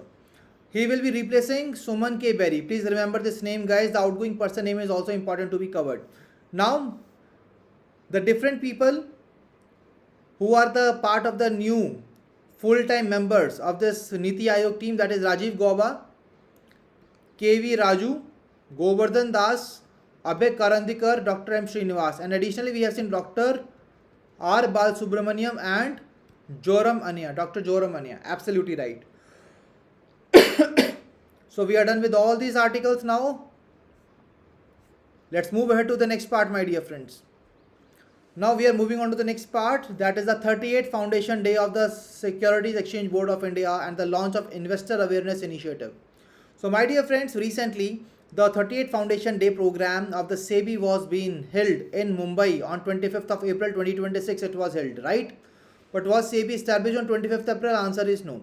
But yes, the 38th Foundation Day was been recently celebrated, where Union Finance Minister also participated in this particular event. Let me tell you that as when we see such kind of great personalities are becoming the part of an event as a chief guest, they always come up with the new initiatives, right? So basically that part, they came up with the initiative of Mission Jagrook. See guys, as the name says Jagrook, that means making people aware. So this is a nationwide investor awareness initiative. Mission Jagrook will protect retail investors from the misinformation, fraud, and manipulative financial content, which is especially in the regional languages and the digital spaces. So basically we want to ensure that there is no such kind of misguidance, misinformation among the people, and that is why we are having this. Clear? So Kashish was asking ki sir, this is the last week. Yes, this is the last week. We are on to the last week of April, right? Don't worry about it. We are into the last week. We are covering it in a holistical manner. Moving ahead, now guys, SEBI has also introduced recently a platform that is SEBI Check. SEBI Check allows investors to verify payment details of the registered intermediaries before transferring money. My dear friends, what was happening is that anybody can give the QR code, any QR code, and you are basically investing the money. And let's take an example that you have paid the money through that QR code, and then you realize that okay, this is not the right QR code. This has basically the money has went to Hawala, right? Because that person was a fake. So we are not having registered intermediaries. So what happens is our money got wasted. This was our hard earned money, right? So that is why it is very, very important for us to ensure that yes, the money is only going to the registered intermediaries only, right? That's why SEBI has come up with the check tool, with the help of which you can check that whether the money is going to registered intermediaries or not. Clear, my dear friends? I hope this is clear. Now coming to the SEBI, so SEBI was constituted as a non-statutory body on April 12, 1988. My dear friend, this is the year and the date on which the SEBI was established, right? But it was established as a non-statutory body on April 12, 1988. Later in 1992, with the enactment of the SEBI Act 1992, the body was established as a statutory body in the year 1992 and came into force on January 30, 1992. So see my dear friends, it was constituted as a non-statutory body in 1988 and it became the statutory body in year 1992. Clear? What are the basic functions of SEBI? First is to protect the interests of investors in the securities, right? First thing is protection of interest of investors. Then we will be promoting the development and regulating the securities market. We will first protect the investors' interest, then we will promote the market and we will regulate the market. Clear to everyone? And who is presently serving as the chairman? That is Shri Tuhin Kant Pandey. Shri Tuhin Kant Pandey is serving as the chairman of SEBI right now. Clear to everyone? Everybody? Everybody clear? Please give me a thumbs up in the chat box if the things are clear to all of you. Okay, let's move ahead to the next article. That is the launch of Smile Bakery Survey mobile application. My dear friends, we have already covered about the Smile app earlier, right? So Ministry of Social Justice and Empowerment has launched Smile Bakery Survey mobile application. Let me tell you that the Chintan Shivir that we covered, which was held in Chandigarh, so at the end of the Shivir, this app was also been launched. Smile Bakery Survey mobile application. My dear friends, see, let's take an example that you are having a fever. Your temperature is rising, right? It's not like I will be, making you sit in a room which is properly air conditioned and I am just lowering the temperature so that you are getting fine. Will that resolve the issue? No, because I need to give you the medicine, I need to treat your infection, right? Or I will be taking you to the doctor. This is a symptom, please give the medicine to this my dear student, right? So that because he is the next RBI Grade B officer in 2026.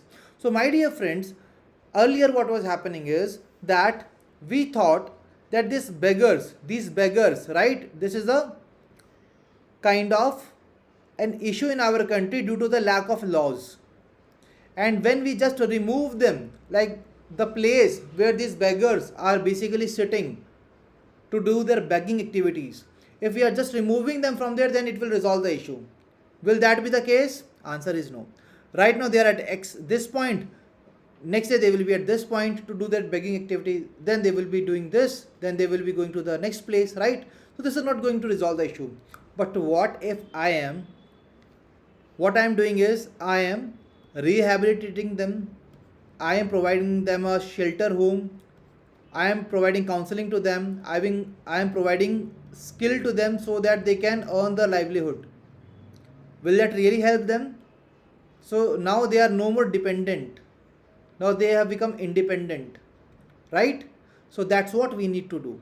And that is why, as a part of the application which is developed under the Smile Beggary sub scheme, that is a comprehensive rehabilitation of the persons engaged in the act of begging, we have come up with this initiative where we will be focusing on rehabilitation of persons engaged in begging, focusing on the extensive welfare measures. For example, we can provide them medical facilities, counseling, education, skill development, adopting an effective convergence approach for sustainable development of the target group. Clear, my dear friends? Then we will enable implementing agencies and district authorities to capture survey data digitally. So guys, what was happening earlier is that we are making the policies, right? But the data that we are having is quite fragmented. There is a delay in the data. The data is not proper. It is not in the format in which we can use basically the digitization or the artificial intelligence to see the analysis and the trend of that data. That is why we have came up with the initiative of implementing agencies and district authorities to capture survey data digitally for better accuracy, transparency and timely reporting. The initiative addresses issues of delayed and inconsistent data. The application supports the vision of achieving a Bhiksha Vritti Mukta Bharat, the India which is a Viksit Bharat where there are no beggars in our country. Bhiksha Vritti Mukta Bharat. What we want to do is we want to provide them livelihood opportunities by doing the skill upgradation of them. Clear? So that's how we can make India Bhiksha Vritti Mukta Bharat. Clear, my dear friends? Are you guys getting it? So this app was being launched under the Smile Beggary sub scheme of comprehensive rehabilitation of persons engaged in the act of begging. Clear to everyone? Let's move on to the next article. Now, my dear friends, we are on the model guidelines for care, rehabilitation and management of beggars, shelter homes unveiled. So guys, we have launched the model guidelines. I told you that, right? That in our, let's take an example that there are different schools in our country. All of them are basically having the different curriculum framework. So in order to make them standardized, what we did, we launched the CBSE. We made them affiliated to CBSE. Now they are required to follow uniform structure. Right, my dear friends? So similarly, we have come up with the model guidelines which will be acting as a rule book for all these beggars and shelter homes. Why exactly? Because, my dear friend, the conditions which are there, the living conditions of the beggars and the shelter homes are not at all good. We are keeping them for the rehabilitation, right? But the conditions are not worth living there. So that is why we need to upgrade them and we need to uniform them. That's why these model guidelines have been launched. And these are been launched by Ministry of Social Justice and Empowerment, which has unveiled these guidelines on care, rehabilitation and management of beggars shelter homes. It provides comprehensive framework for the management of beggars and shelter homes across states and union territories. The preventive healthcare and sanitation, infrastructure and capacity, nutrition, food safety, vocational training, rehabilitation, legal aid, awareness, child and gender sensitivity, all these things will be taking place. And we will be specifically focusing we will be here focusing on these children, basically the vulnerable people. We will be focusing on the vulnerable people, right? So that we are focusing more on them, so that we can support them in a more better manner, like the women's, children's, senior citizens who are into these kind of activities. Clear, my dear friends? So that's how we are going to cover that. So model guidelines on care, rehabilitation, management of beggars shelter homes have been unveiled. I hope this is clear to everyone. Now let's try to answer the questions quickly here. So my dear friends, quickly speed up. Please try to give me the answer in the chat box through for these Durisham round. Please tell me here the right answer. The 38th foundation day of the SEBI and the launch of investor awareness initiative. Please tell me the name of the initiative which was launched. What is the name of the initiative? Mission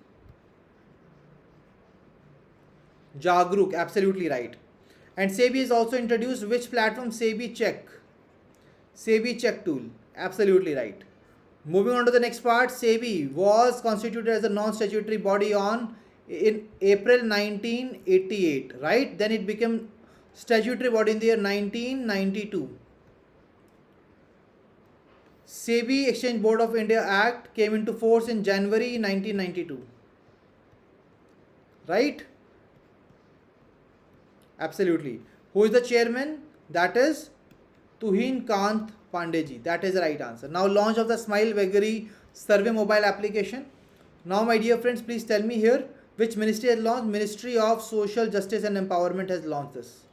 It is developed under the which scheme? Smile and Beggary sub-scheme component, comprehensive rehabilitation of persons engaged in the act of begging. The application supports the vision of achieving a dash and strengthens the overall monitoring framework of the scheme. We discussed that. So Bhiksha Vritti Bharat, it was something like that, right? Moving ahead, the model guidelines on the care, rehabilitation and management of beggars shelter homes unveiled. So what exactly is the name of the ministry which has come up with this? Ministry of Social Justice Empowerment has unveiled the model guidelines on the care, rehabilitation and management of beggars and shelter homes.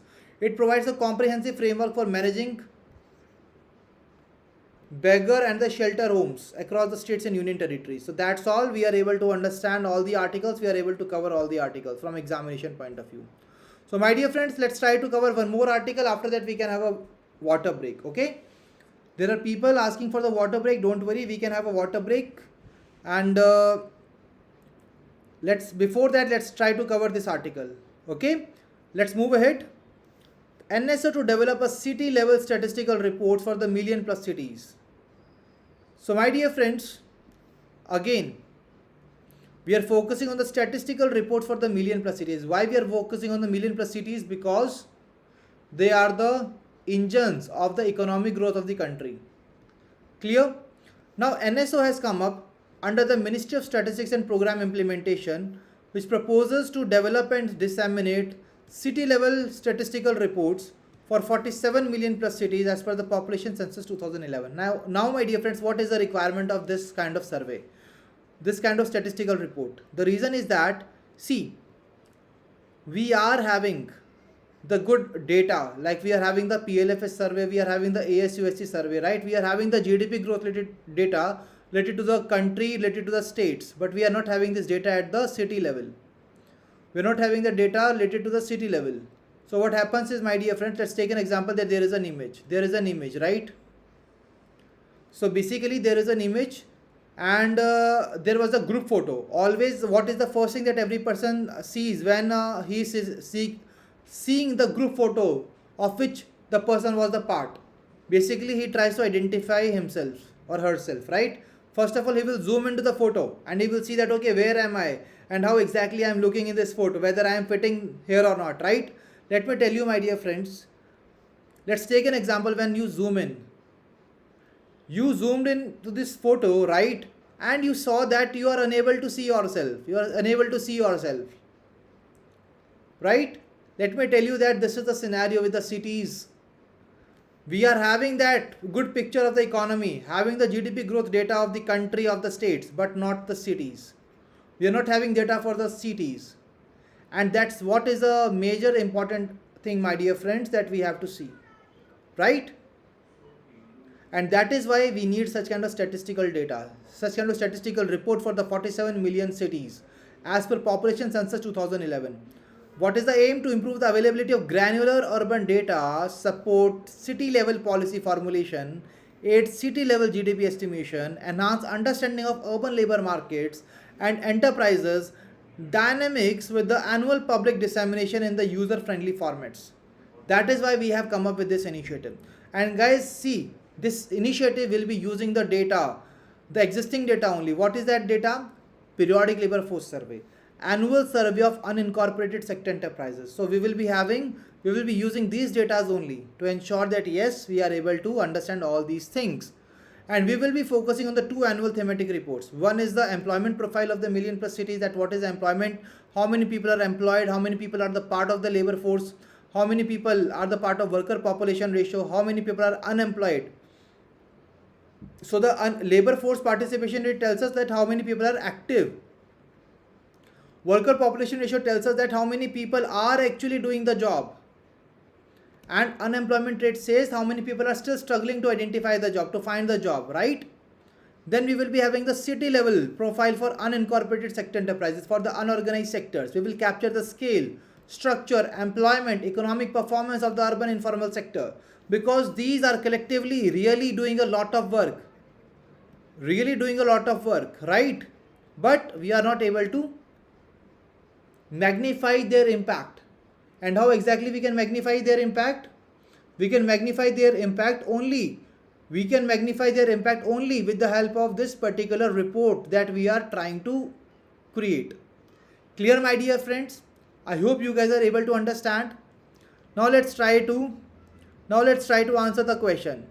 So dash to develop a city level statistical report for the million plus cities. What is the right answer? NSO. So NSO, under the Ministry of Statistics and Program Implementation, proposes to develop and disseminate city level statistical reports for dash million plus cities. How many cities we are focusing? 47 million plus cities we are focusing, right? The report will use existing data from which surveys? PLFS and ASUSC survey. That is the right answer. Clear, my dear friends? With this we are done with the important articles of the phase 1 and phase 2, and now we will be moving on to the RBI notifications. But before that, please confirm me that yes, you guys are able to understand the articles, you guys are able to relate these articles, so that we can ensure that yes, you are basically learning good things from these news articles. Okay, thank you for giving me responses. Now my dear friends, we are starting your water break. Okay, so right now the time is 5:44 in my watch, right? And we will be meeting at 5:50. The 6-minute water break is there. Have the enough water, and after that we will be joining back the session. And I want everybody of you to be here, right? Last time when I gave the water break, I saw that the participation of the people, you guys just went not on the water break. I think so there were people who just went for the sleep only, right? See, there is a basically a saying, जो सोवत है वो खोवत है, जो जागत है वो पावत है, right?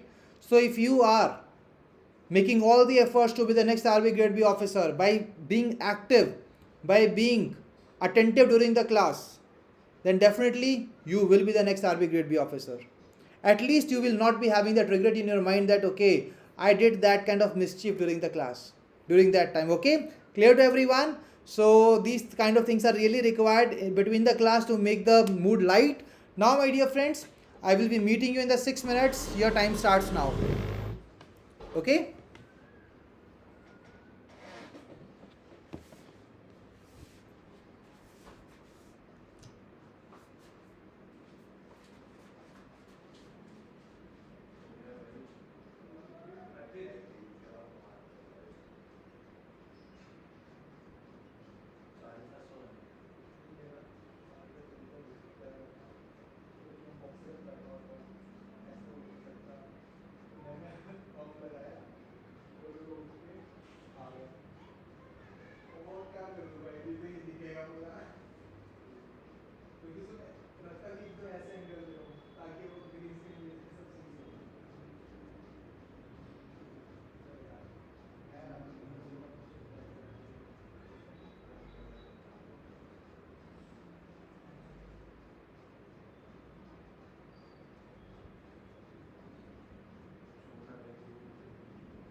So my dear future officers, are you guys back after the break? Please give me a thumbs up in the chat box so that we can resume the session. So it's very important for us to ensure that yes, everybody is back. So my dear future officers, are you guys back after the break? Please give me a thumbs up in the chat box so that we can resume the session.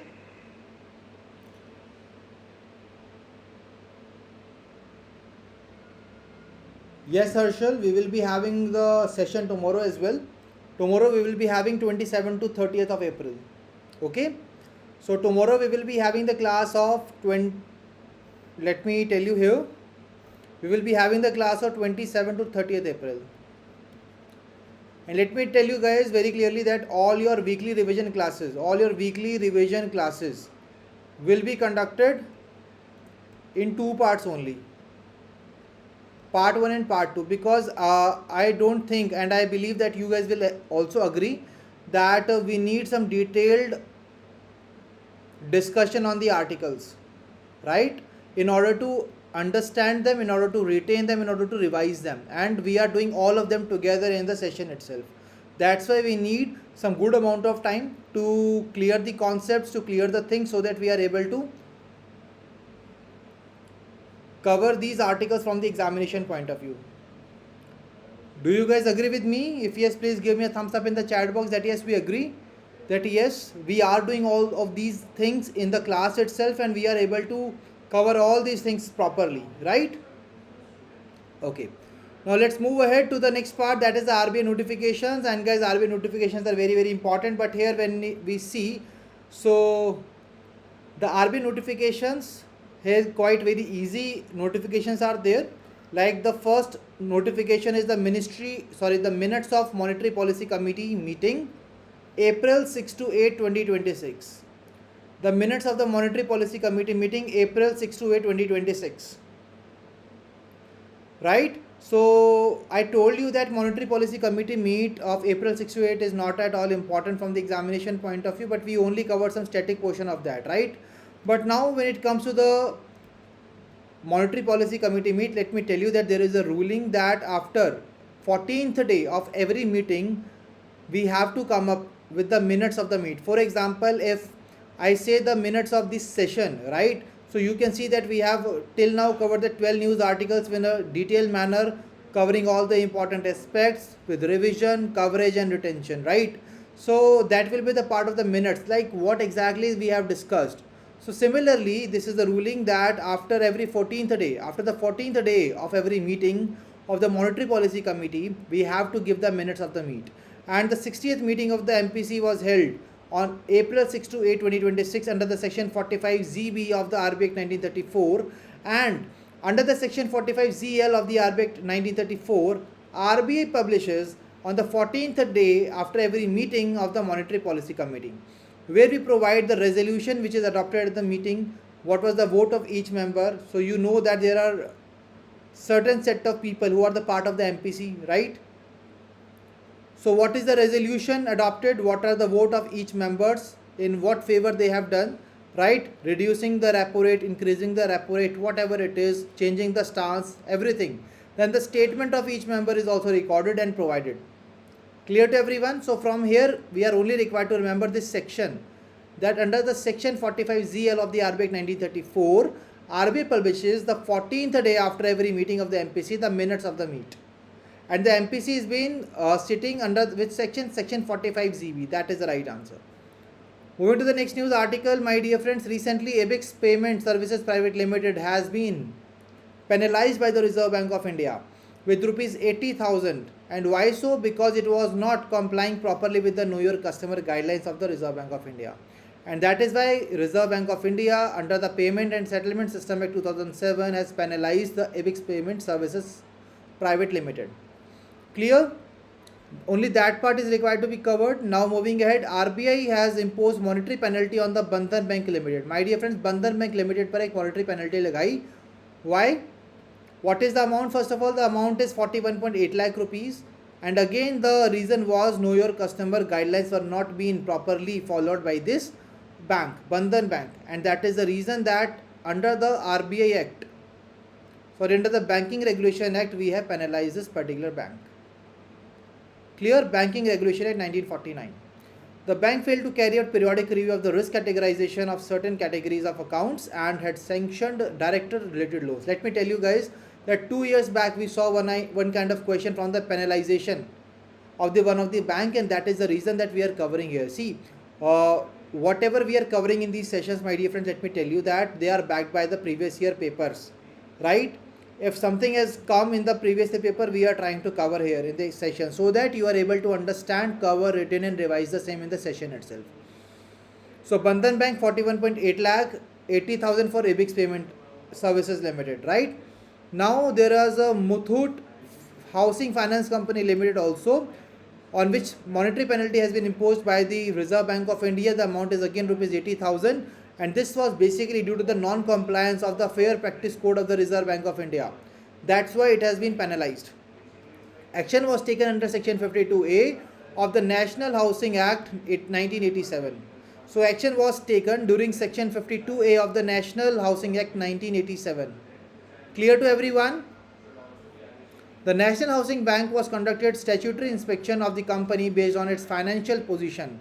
The company failed to disclose the approach for the upgradation of the risk and rationale for charging different interest rates to the different categories of borrowers. For the different categories of borrowers, there were different interest rates, right? That's why it has been penalized.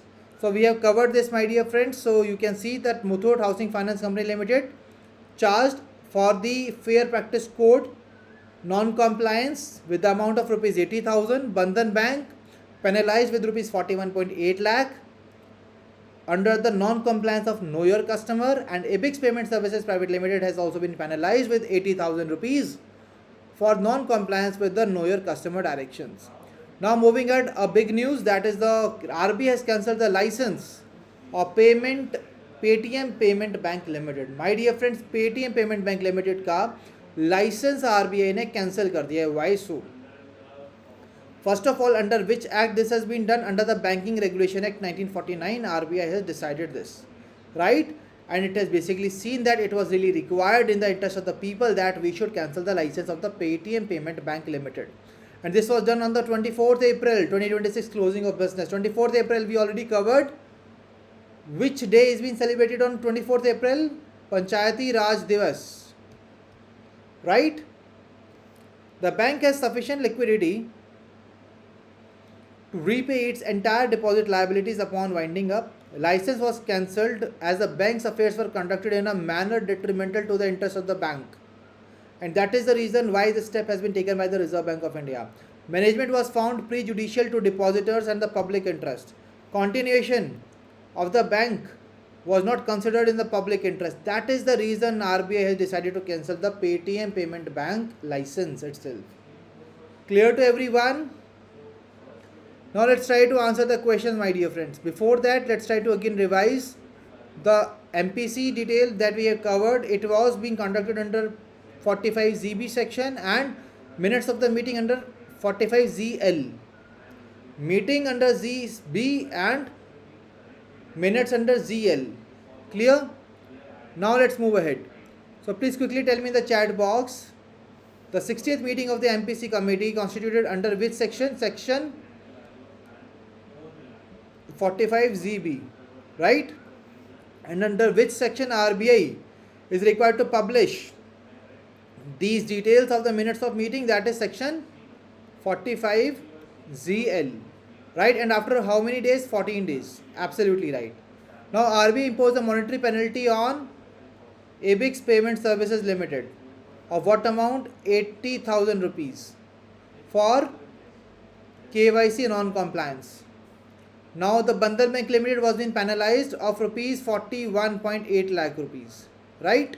Under the Banking Regulation Act 1949 on for the non-compliance of KYC directions again. When it comes to the Muthoot Housing Finance Company, Muthoot Housing Finance Company Limited, it was penalized with rupees 80,000 for non-compliance on Fair Practices Code. Then my dear friends, RBI has cancelled the license of Paytm Payment Bank Limited, right? Under the section 22(4) of the Banking Regulation Act 1949. Clear to everyone? Are you guys able to understand all these points from examination point of view? So my dear friends, we are done with the RBI notifications also.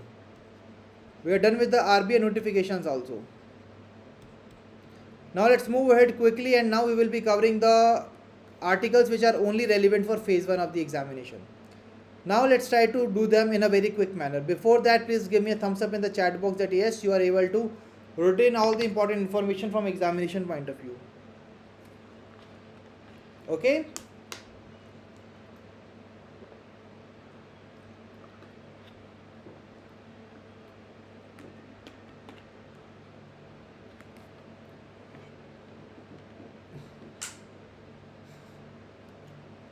Okay, ji, let's start. The NSK FDC's financial support for sanitation workers in the fiscal year 25-26. So my dear friends, National Safai Karamchari Finance and Development Corporation, which works under the Ministry of Social Justice and Empowerment, has been operational since 1997. During the fiscal year 25-26, 223.47 crore was being disbursed to 29,448 beneficiaries, with nearly to 97% being women. So 223 crore rupees has been disbursed by NSK, that is National Safai Karamchari's Finance and Development Corporation, under the Ministry of Social Justice and Empowerment. Clear to everyone? The average loan size was increased to 77,000 rupees, showing a 16.67% rise compared to the previous financial year. Showing a 16.67% rise compared to the previous financial year. Clear everyone? Clear to everyone? So NSK FDC has provided the support of 223.47 crore rupees. Now comes to the next part, amendment to the ATF control order to include sustainable aviation fuel. My dear friends, aviation turbine fuel, right? Aviation Turbine Fuel Act Regulation of Marketing Order 2001 has been amended now, and here basically we have added the ATF blended with the sustainable aviation fuel under its ambit. So we all know that in all the areas we are going sustainable in nature, right? And that's where we are also come up with the aviation turbine fuel. So we are able to basically derive the fuel from the crops, biogenic residues and waste materials, and helps reduce the greenhouse gas emissions. That's why we have come up with the sustainable aviation turbine fuel, right? Sustainable aviation fuel. And now we are adding the ATF blended fuel in the sustainable aviation fuel. That's all what we need to cover. Now, International Civil Aviation Organization is implementing the carbon offsetting and reduction scheme for international aviation with its mandatory phase starting in 2027. Now, here, my dear friend, there are some sustainable aviation fuel blending targets are there. For example, we are having the ethanol blending. We are having the ethanol blending in our for our vehicles, right? For our vehicles, we are having the ethanol blending. Similarly, we are having the SAF blending targets. 1% by 2027, 2% by 2028, 5% by 2030. That is the SAF blending targets. 1% by 2027, 2% by 2028 and 5% by 2030. Clear to everyone? So ATF, that is aviation turbine fuel, has been included in the sustainable aviation fuel. And what are the targets? 1%, 2%, 5% in 27, 28, 2030. That's it. Now moving ahead, robotic orthopedic system and maternity operation theatre has been established at Cantonment General Hospital in Delhi, Kent, under which we will be providing the advanced healthcare services to the residents of the cantonment area. Right? This will be providing comprehensive and safe surgical care to expectant mothers. So my dear friends, where exactly this hospital has been created? In the Delhi, Kent. That's it. That's what we need to cover here. Moving ahead, guys, we have recently seen the elections took place in the Tamil Nadu and West Bengal. The general elections to the Legislative Assembly took place where West Bengal, you can see the results that we have seen, right? But you know what was a major key highlighting part here? That in the Tamil Nadu, it has recorded 84.69% voter turnout, right? Which is the highest ever since independence. This voter turnout was the highest ever since independence, 84.69%. And when you see the West Bengal phase 1, you see that It has recorded 91.78% voter turnout, which is the highest ever since independence. Their previous best was only 78 and 84%. Now we have seen 84 and 91%. So this is something that is really special for these general elections to the legislative assemblies. Clear, my dear friends? Now let's try to answer these questions. So we are done with all these areas, right? We are done with all these areas. Now let's try to answer the question in the chat box. NSK, that is National Safai Karamcharis Finance and Development Corporation, under the dash has been operational since October 1997. So what is the ministry? The ministry name is Ministry of Social Justice and Empowerment. That is the right answer, right? So during the 25-26, how much amount was dispersed to the beneficiaries? 223 crore. The average loan size was 77,000 rupees. Absolutely right. Now, my dear friends, there is an amendment. There is an amendment to the ATF control order to include the sustainable aviation fuel, right? And government has notified an amendment to the ATF. What exactly ATF stands for? The ATF stands for aviation turbine fuel. The ATF stands for aviation turbine fuel, right? So ATF stands for aviation turbine fuel order to include the ATF blended with dash under its ambit. Now what exactly?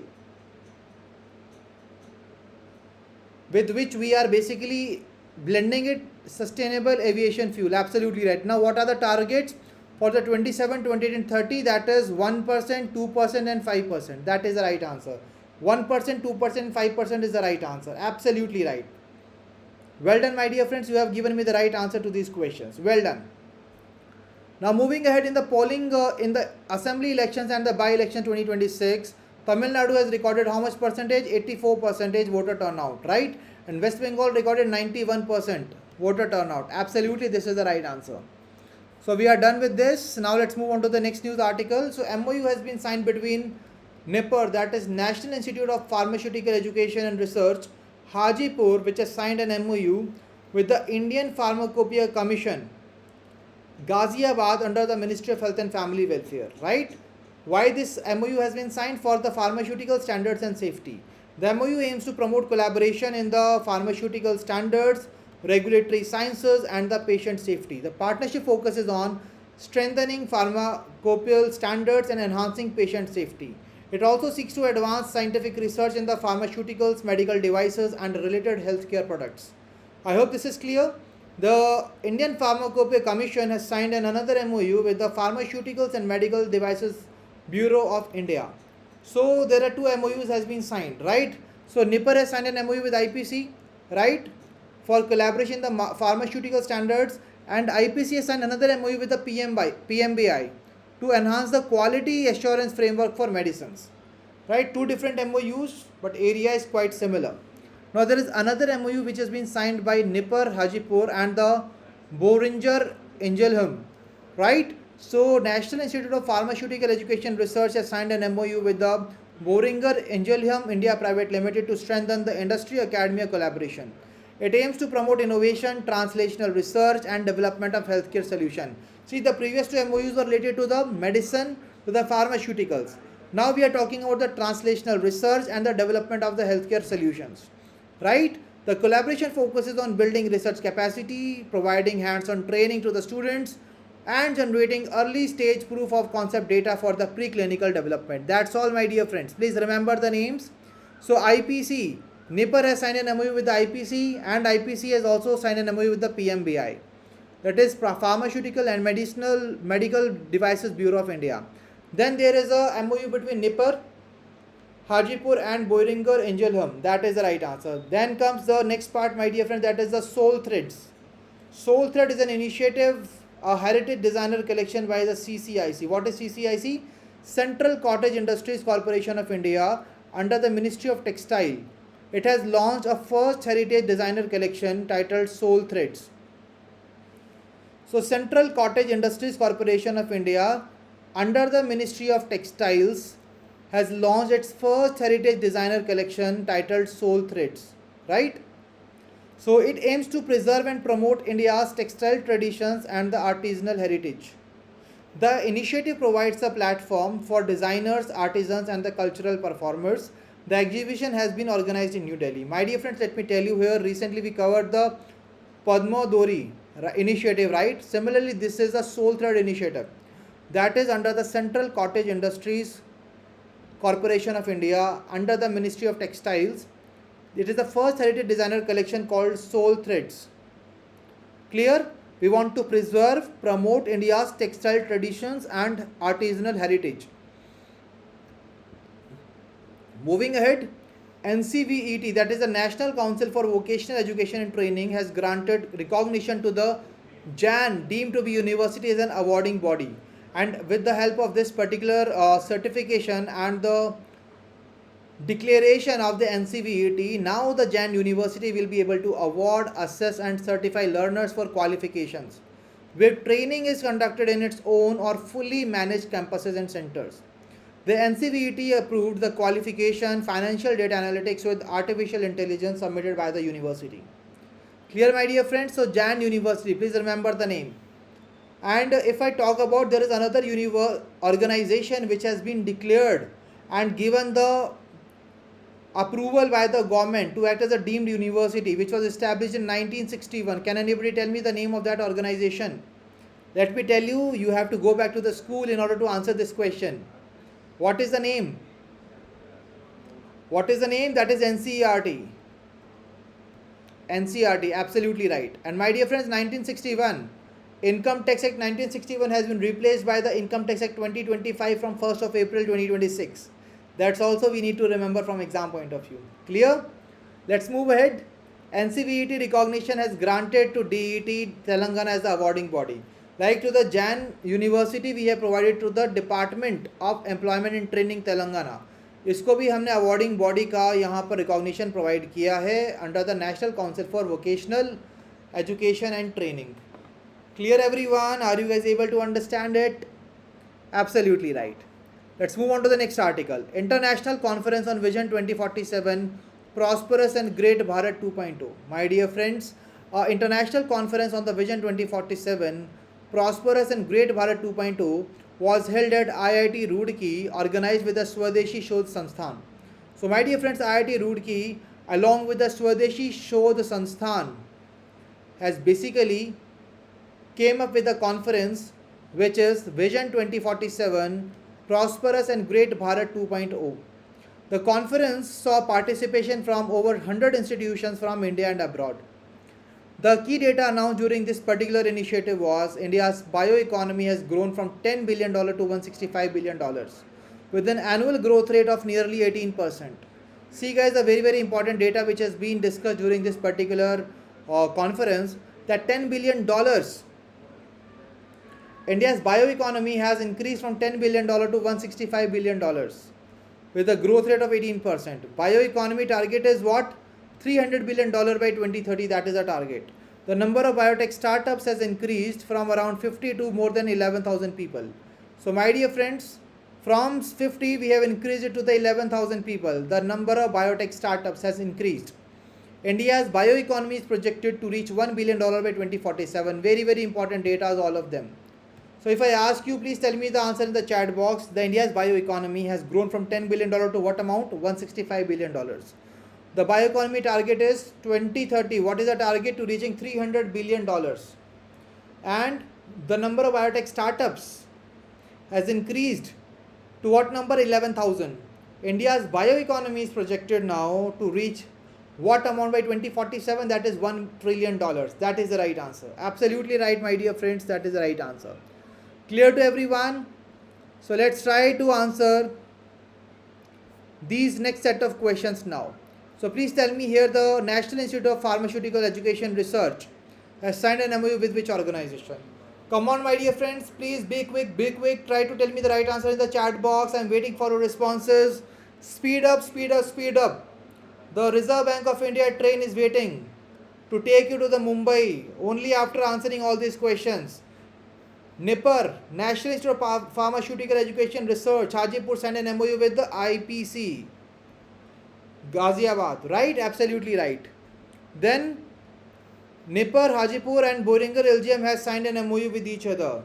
Then what is the name of that initiative which is being launched as a Heritage Designer Collection by CCIC? What is the right answer? That is Soul Threads. Soul Threads is the right answer. Under the Ministry of Textiles. Titled Soul Threads. Absolutely right. Now NCVT has granted the recognition to which university as awarding body? That is the Jan University. NCVT recognition granted to DET, Department of Employment and Training of the Telangana. Department of Employment Training of Telangana. Absolutely right. Clear? Everybody clear? Absolutely right. Now the next part.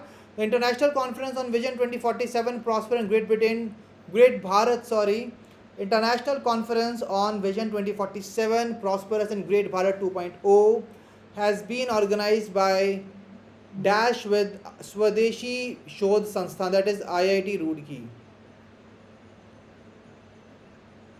IIT Roorkee is the right answer. India's bioeconomy has grown from $10 billion to what amount in 2020? What is the right answer? $165 billion. Now bioeconomy has a target of reaching $300 billion by which year? 2030. Just remember 2030, $300 billion, right? The number of biotech startups increased to 11,000. India's bioeconomy is projected to reach $1 trillion by which year? 2047. That is the right answer. Clear to everyone? Clear to everyone? Okay ji. Moving ahead my dear friends, next let's move on to the next article. Celebration of Netherlands King's Day at Dutch Embassy, New Delhi. My dear friends, Netherlands King's Day was being celebrated in New Delhi. When we talk about the name of the king whose birthday has been celebrated, that is the King William Alexander. So King's Day marks the birthday of King William Alexander and is observed every year on 27th of April. Which year we are talking about? So my dear friends, we are talking about Netherlands, right? Netherlands King. King's Day. King's Day is the right answer. The launch of indigenously developed silicon photonics technology solution. So my dear friends, Government of India has come up with the two silicon photonics solution, that is the silicon photonics process design kit and the universal package PPIC test engine. Let me tell you that there is not much requirement of going into the detail of this article, right? But another part that is important is that the technologies were developed at Ministry of Electronics and Information Technology sponsored Center of Excellence CPPICS IIT Madras. Please remember this name. Ministry of Electronics Information Technology sponsored Center of Excellence CPPICS at IIT Madras. That is the right answer. That is the right answer. Okay. So silicon photonics process design kit and universal packaged PPIC test engine is there. So these are the two areas on which we need to understand. Clear? Let's move ahead my dear friends. The launch of Meher Baba competition 3 by the Indian Air Force. My dear friends, a very important part. You must have seen that recently the drones have really made a good place in the defense sector, right? They are being used basically for the multi-purposes, but in the defense areas also they are basically used, right, for so many reasons. And my dear friends, for the enhancement, for the modifications, for the evaluation of the drones, we have come up with the initiative that is Meher Baba competition. Now what exactly this is, let's try to understand. Indian Air Force has launched the third edition of the Meher Baba competition 3 with the theme collaborative drone-based surveillance radars. Collaborative drone-based surveillance radars.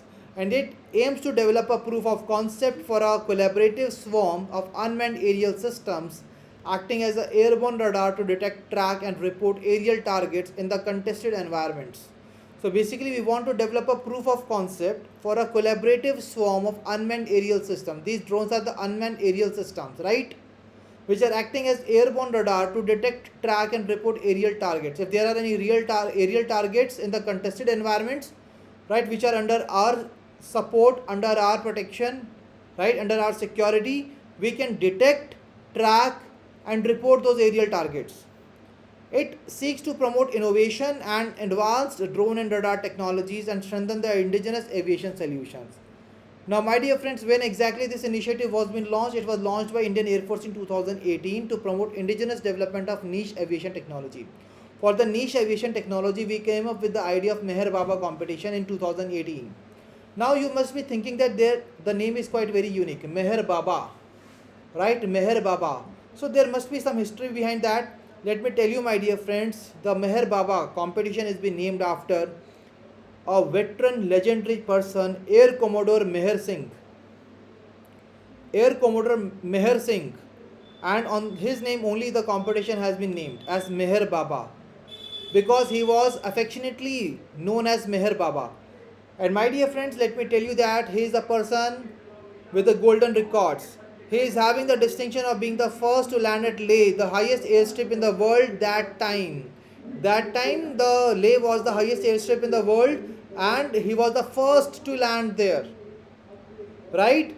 Meher Baba was the first Indian Air Force recipient to be awarded as Mahavir Chakra. The person from the Indian Air Force, the first person to be, conferred with the Mahavir Chakra, the person is Meher Baba. That is Meher Singh, Air Commodore Meher Singh. So that's what we need to understand from examination point of view, my dear friends, right?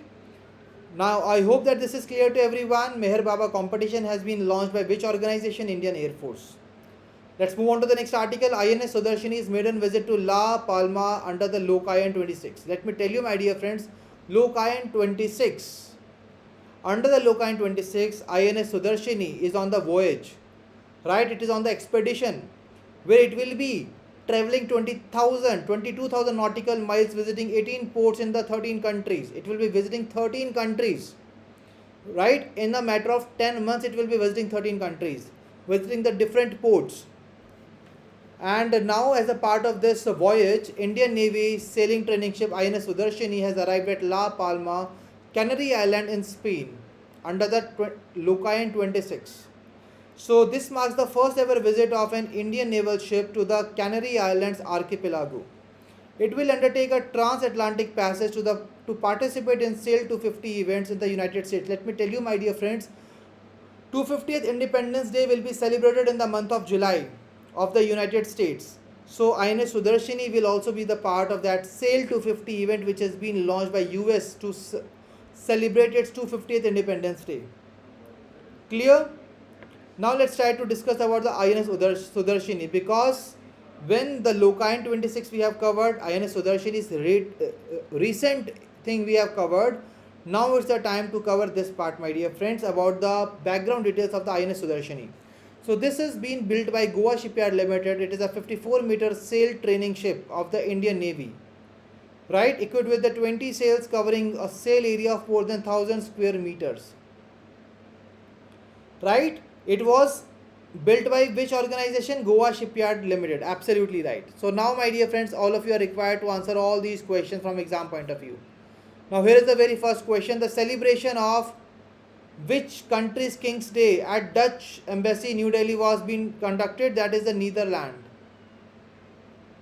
Netherlands is the right answer. Now what is the name of the king? King William Alexander. Absolutely right. Now the next part is the launch of Meher Baba competition by which organization? Indian Air Force. That is the right answer. The Dash launched the third edition of the Meher Baba competition, that is the Indian Air Force, with the theme. Now guys, what is the theme? That is what you will be telling me in the chat box. Moving ahead, competition is in the Indian Air Force initiative started in which year? 2018. It is conducted in the honor of legendary veteran Air Commodore Meher Singh. He also has the distinction of being the first to land at Leh, the highest airstrip in the world then. Dash was the first IF recipient to be awarded with the Mahavir Chakra, that is Meher Baba was the first IF recipient to be awarded with the Mahavir Chakra. Clear, my dear friends? Are you guys getting it? Now tell me the name of the INS which has basically made maiden visit to the La Palma under Lokayan 26, that is INS Sudarshini. So Lokayan 26 is a 10-month long transoceanic expedition flagged off from the Southern Naval Command of Kochi. Kochi से start हुआ था इन जनवरी 2026. It will undertake a transatlantic passage to participate in the Sail 250 event in the United States. It will be the 250th Independence Day celebration of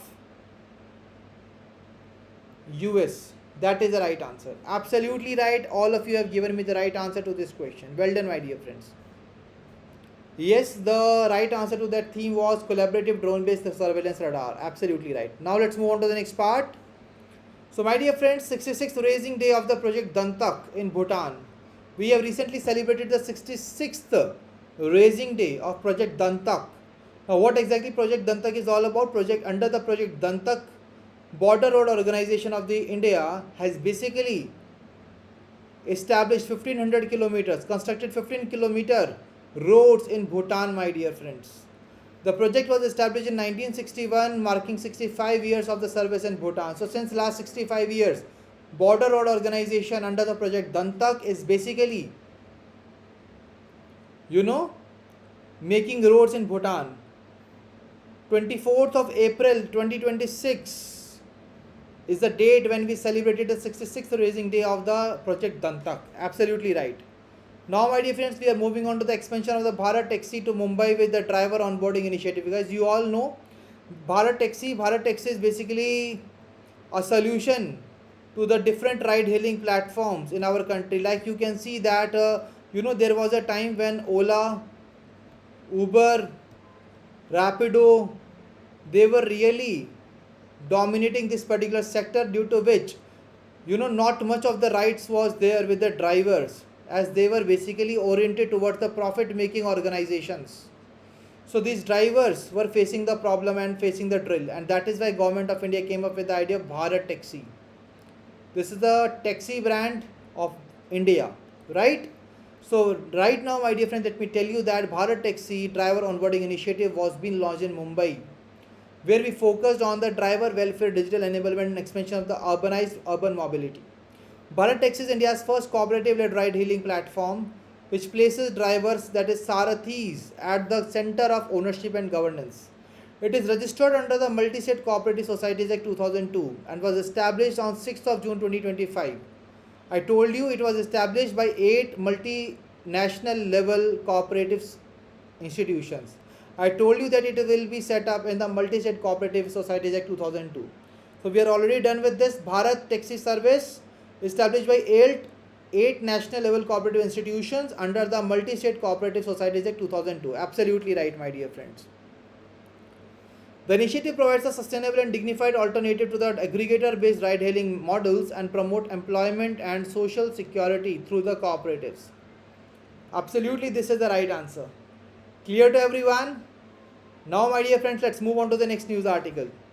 The first regional workshop under the cooperatives reform drive held in Jaipur. So, my dear friends, the first regional workshop on Sahakar Se Samriddhi was held in Rajasthan, Jaipur. This is a very, very important point where we promoted the Sahakar Se Samriddhi. Let me tell you that only this information you are required to cover from examination point of view.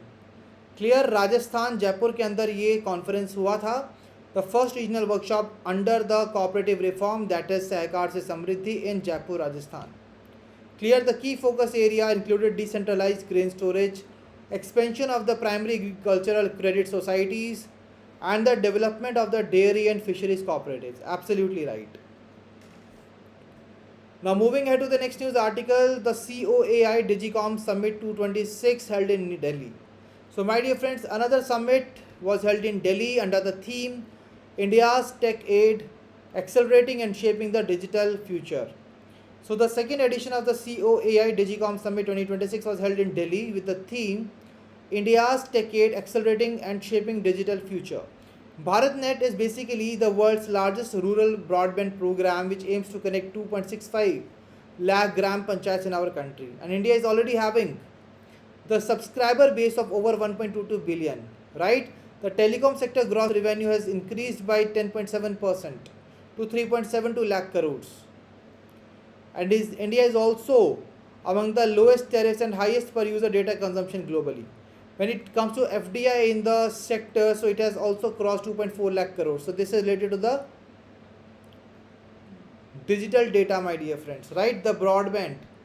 with the help of which right now today I am able to broadcast this particular session to all of you, and you are able to watch this session successfully. So second edition of the Digicom Summit was held in Delhi under the theme India's Decade Accelerating and Shaping the Digital Future. Absolutely right. Clear everyone, the India has a telecom subscriber base of over 1.22 billion with among the lowest tariffs and the highest per user data consumption globally. That's all my dear friends. Let's move on to the next article. Release of the second phase of FTO rankings by the Ministry of Civil Aviation. My dear friends, let me tell you that earlier the infrastructure and the training program of the pilots in our country was not that much stringent, was not that much strict. So we needed some good types of reforming structure in order to make it more strict and more streamlined. And that's when Ministry of Civil Aviation came up with the idea of the flying training organization rankings. That means the organization which are providing the training of the flying to the pilots, we will be ranking them, right, across the different parameters. So the second phase of April 2026 of the DGCA approved flying training organizations ranking was held under the FTO ranking framework. The first time it was introduced in 1st October 2025 only, developed by Directorate General of Civil Aviation, where we wanted to strengthen the training standards, enhance safety and promote accountability among these organizations. It uses a data-driven approach for objective comparison, continuous monitoring of FTO performance. Training flying hours have increased from 32% to 50%, indicating the improvement in the aviation training ecosystem. Clear, my dear friends? So this is the data that we need to remember from examination point of view. Can you guys tell me the right answer of all these parts in the Drishyam round? Are you guys ready for the giving me the answers? Now please tell me, speed up, quickly tell me the answer in the chat box. The 66th Raising Day of Project Dantak was in Bhutan, right? Project Dantak of the BRO celebrated 66th Raising Day on 24th April at Thimphu, Bhutan. The project was established in April 1960. That is the right answer. Expansion of Dash to Mumbai with the driver onboarding initiative, that is Bharat Taxi. The Dash driver onboarding initiative, that is a Bharat Taxi driver onboarding initiative, was launched in Mumbai. It is registered under the State Cooperative Act of 2002, and there are 8 national level cooperative institutions which have came together to launch this particular initiative. The platform operates on a Dash commission model with the direct profit distribution to the drivers. What is the name of that communication model, my dear friends? What is that communication model? Please tell me in the chat box.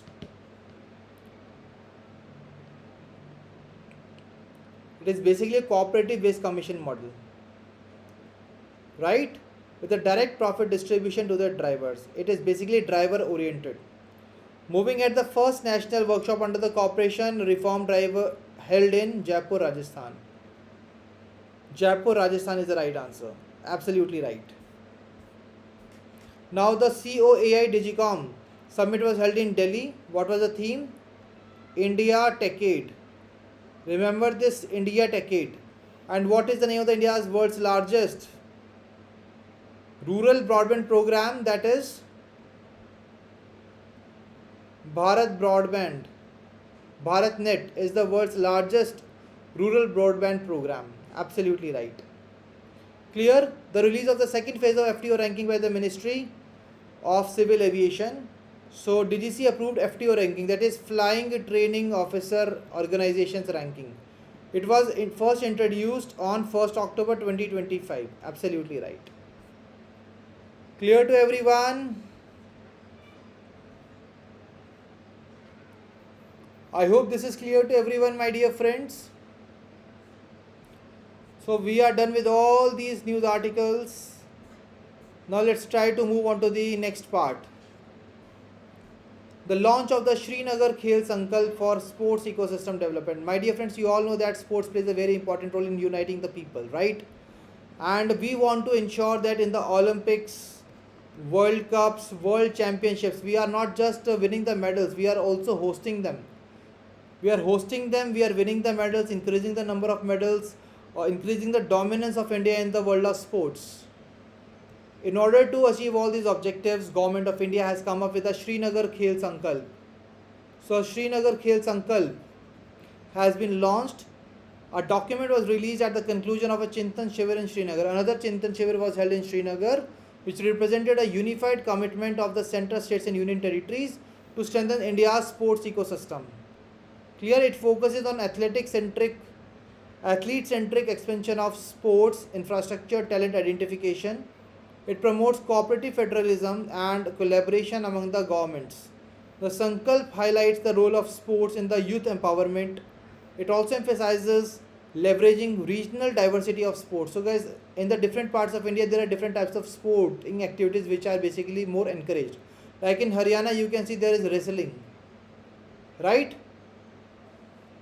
So basically we need to ensure that we are basically leveraging the diversity of sports development, and reiterates India's aspiration to host major global sporting events including the Olympics and the World Cups.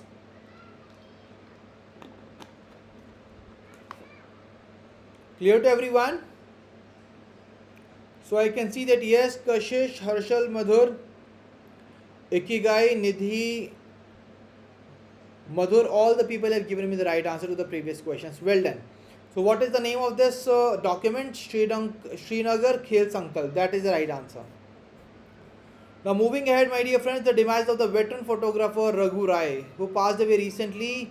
He was the one who captured the events including the Bhopal gas tragedy and the Bangladesh Liberation War. And he was awarded the Padma Shri 1972 for received Photographer of the Year award in 1992, and conferred the Lifetime Achievement Award by the Minister of Information Broadcasting. Please remember the name Raghu Rai. Next news article. DRDO has unveiled the advanced armored platforms, my dear friends. Advanced armored platforms have been unveiled by DRDO. Defense Research Development Organization has unveiled the advanced armored platforms, that is tracked and wheeled, at its laboratory in Ahilanagar, Maharashtra, designed and developed by the Vehicle Research and Development Establishment.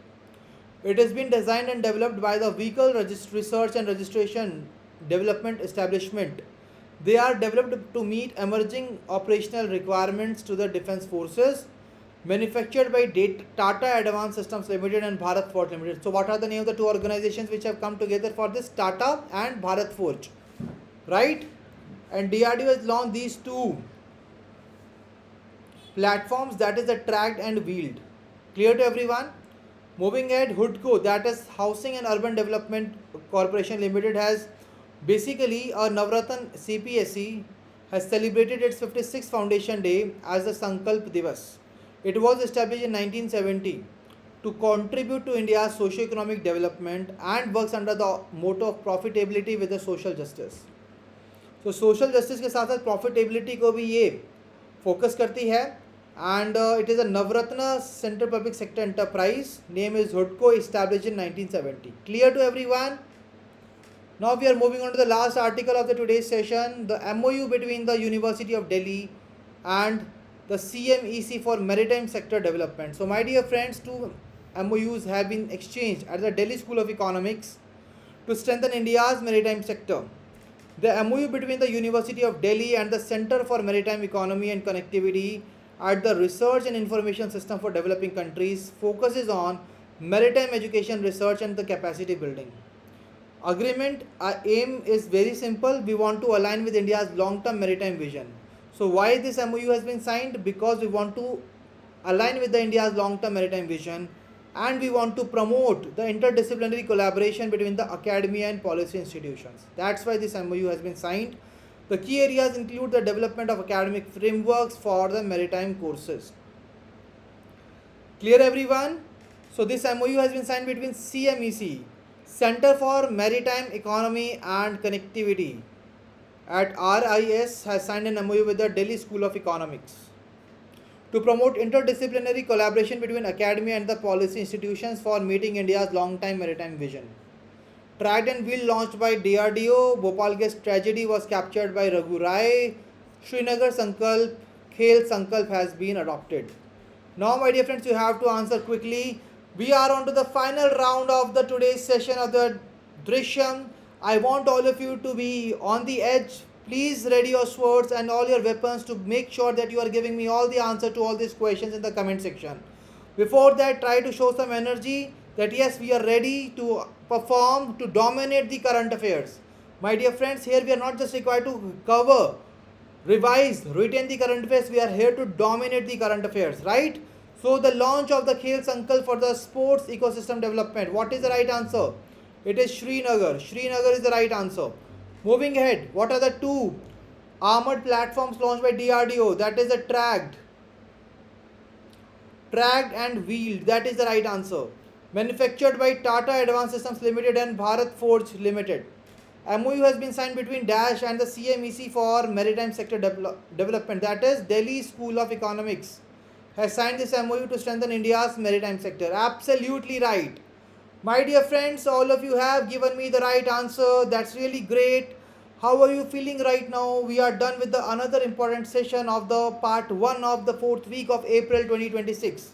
Let me tell you, my dear friends, when it comes to this particular session, this session was basically covering majorly the Press Information Bureau, that is PIB, and the RBI, one of the most important resources that you need to cover from examination point of view, right? So we have covered the 23rd to 26th April PIB and RBI website, and tomorrow we will be covering the remaining 27 to 30th April. Now I was looking at the, my dear friends, I was looking at the comment section, and so many people were again asking that sir, from where exactly the PDF will be there, and whether the PDF will be provided or not. Let me tell you, my dear friends, the PDF will be provided, but not on the Telegram channel. Let me show you where exactly it will be provided. Just go to the chapters website, my dear friends. Right on the top right corner, you can see that there is a courses, and here you can see the current affairs package. When you will open the current affairs package, you will see that there is a month of April. Right, in the month of April, when you are the part of the current affair package, in the month of April, you can see, when you will open, there is a whole course curriculum. You can see it, like for the 1st to 7th of April, we have provided you the weekly revision session, the video, the PDF, as well as the 1st to 7th of April 2026 Drishyam round, right? Then in the 8th to 15th of April also we have done the same. Then we have done the same for 16th to 22nd of April.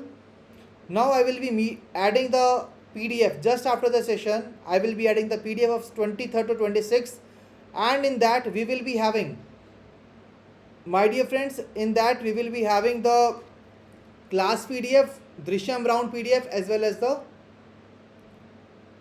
class video, right? All the things will be provided to you at a single platform. Clear to everyone? I hope this is clear to everyone. So my dear friends, I believe that you guys have really enjoyed this particular session. If you are having any queries, please ask your queries, right? And if you are having any feedback related to this particular session, you can definitely mention at feedback@chapters.in, right? And you can also mention about what exactly you are liking about this particular session in the comment section as well, right, my dear friends? I think after this much of the hard work, and if you are really able to understand the news articles, you are able to get us so much in the articles, you are able to cover, revise, retain, and dominate the current affairs by the help of these sessions, then definitely please do let us know in the comment section, right? So thank you, Kashish, for your kind words and all the people. And now, my dear friends, I will be meeting you tomorrow again at 8 a.m. with my another session of the next set of May 2026. So please allow me to conclude this particular session. We'll be meeting you in the next session. Till then,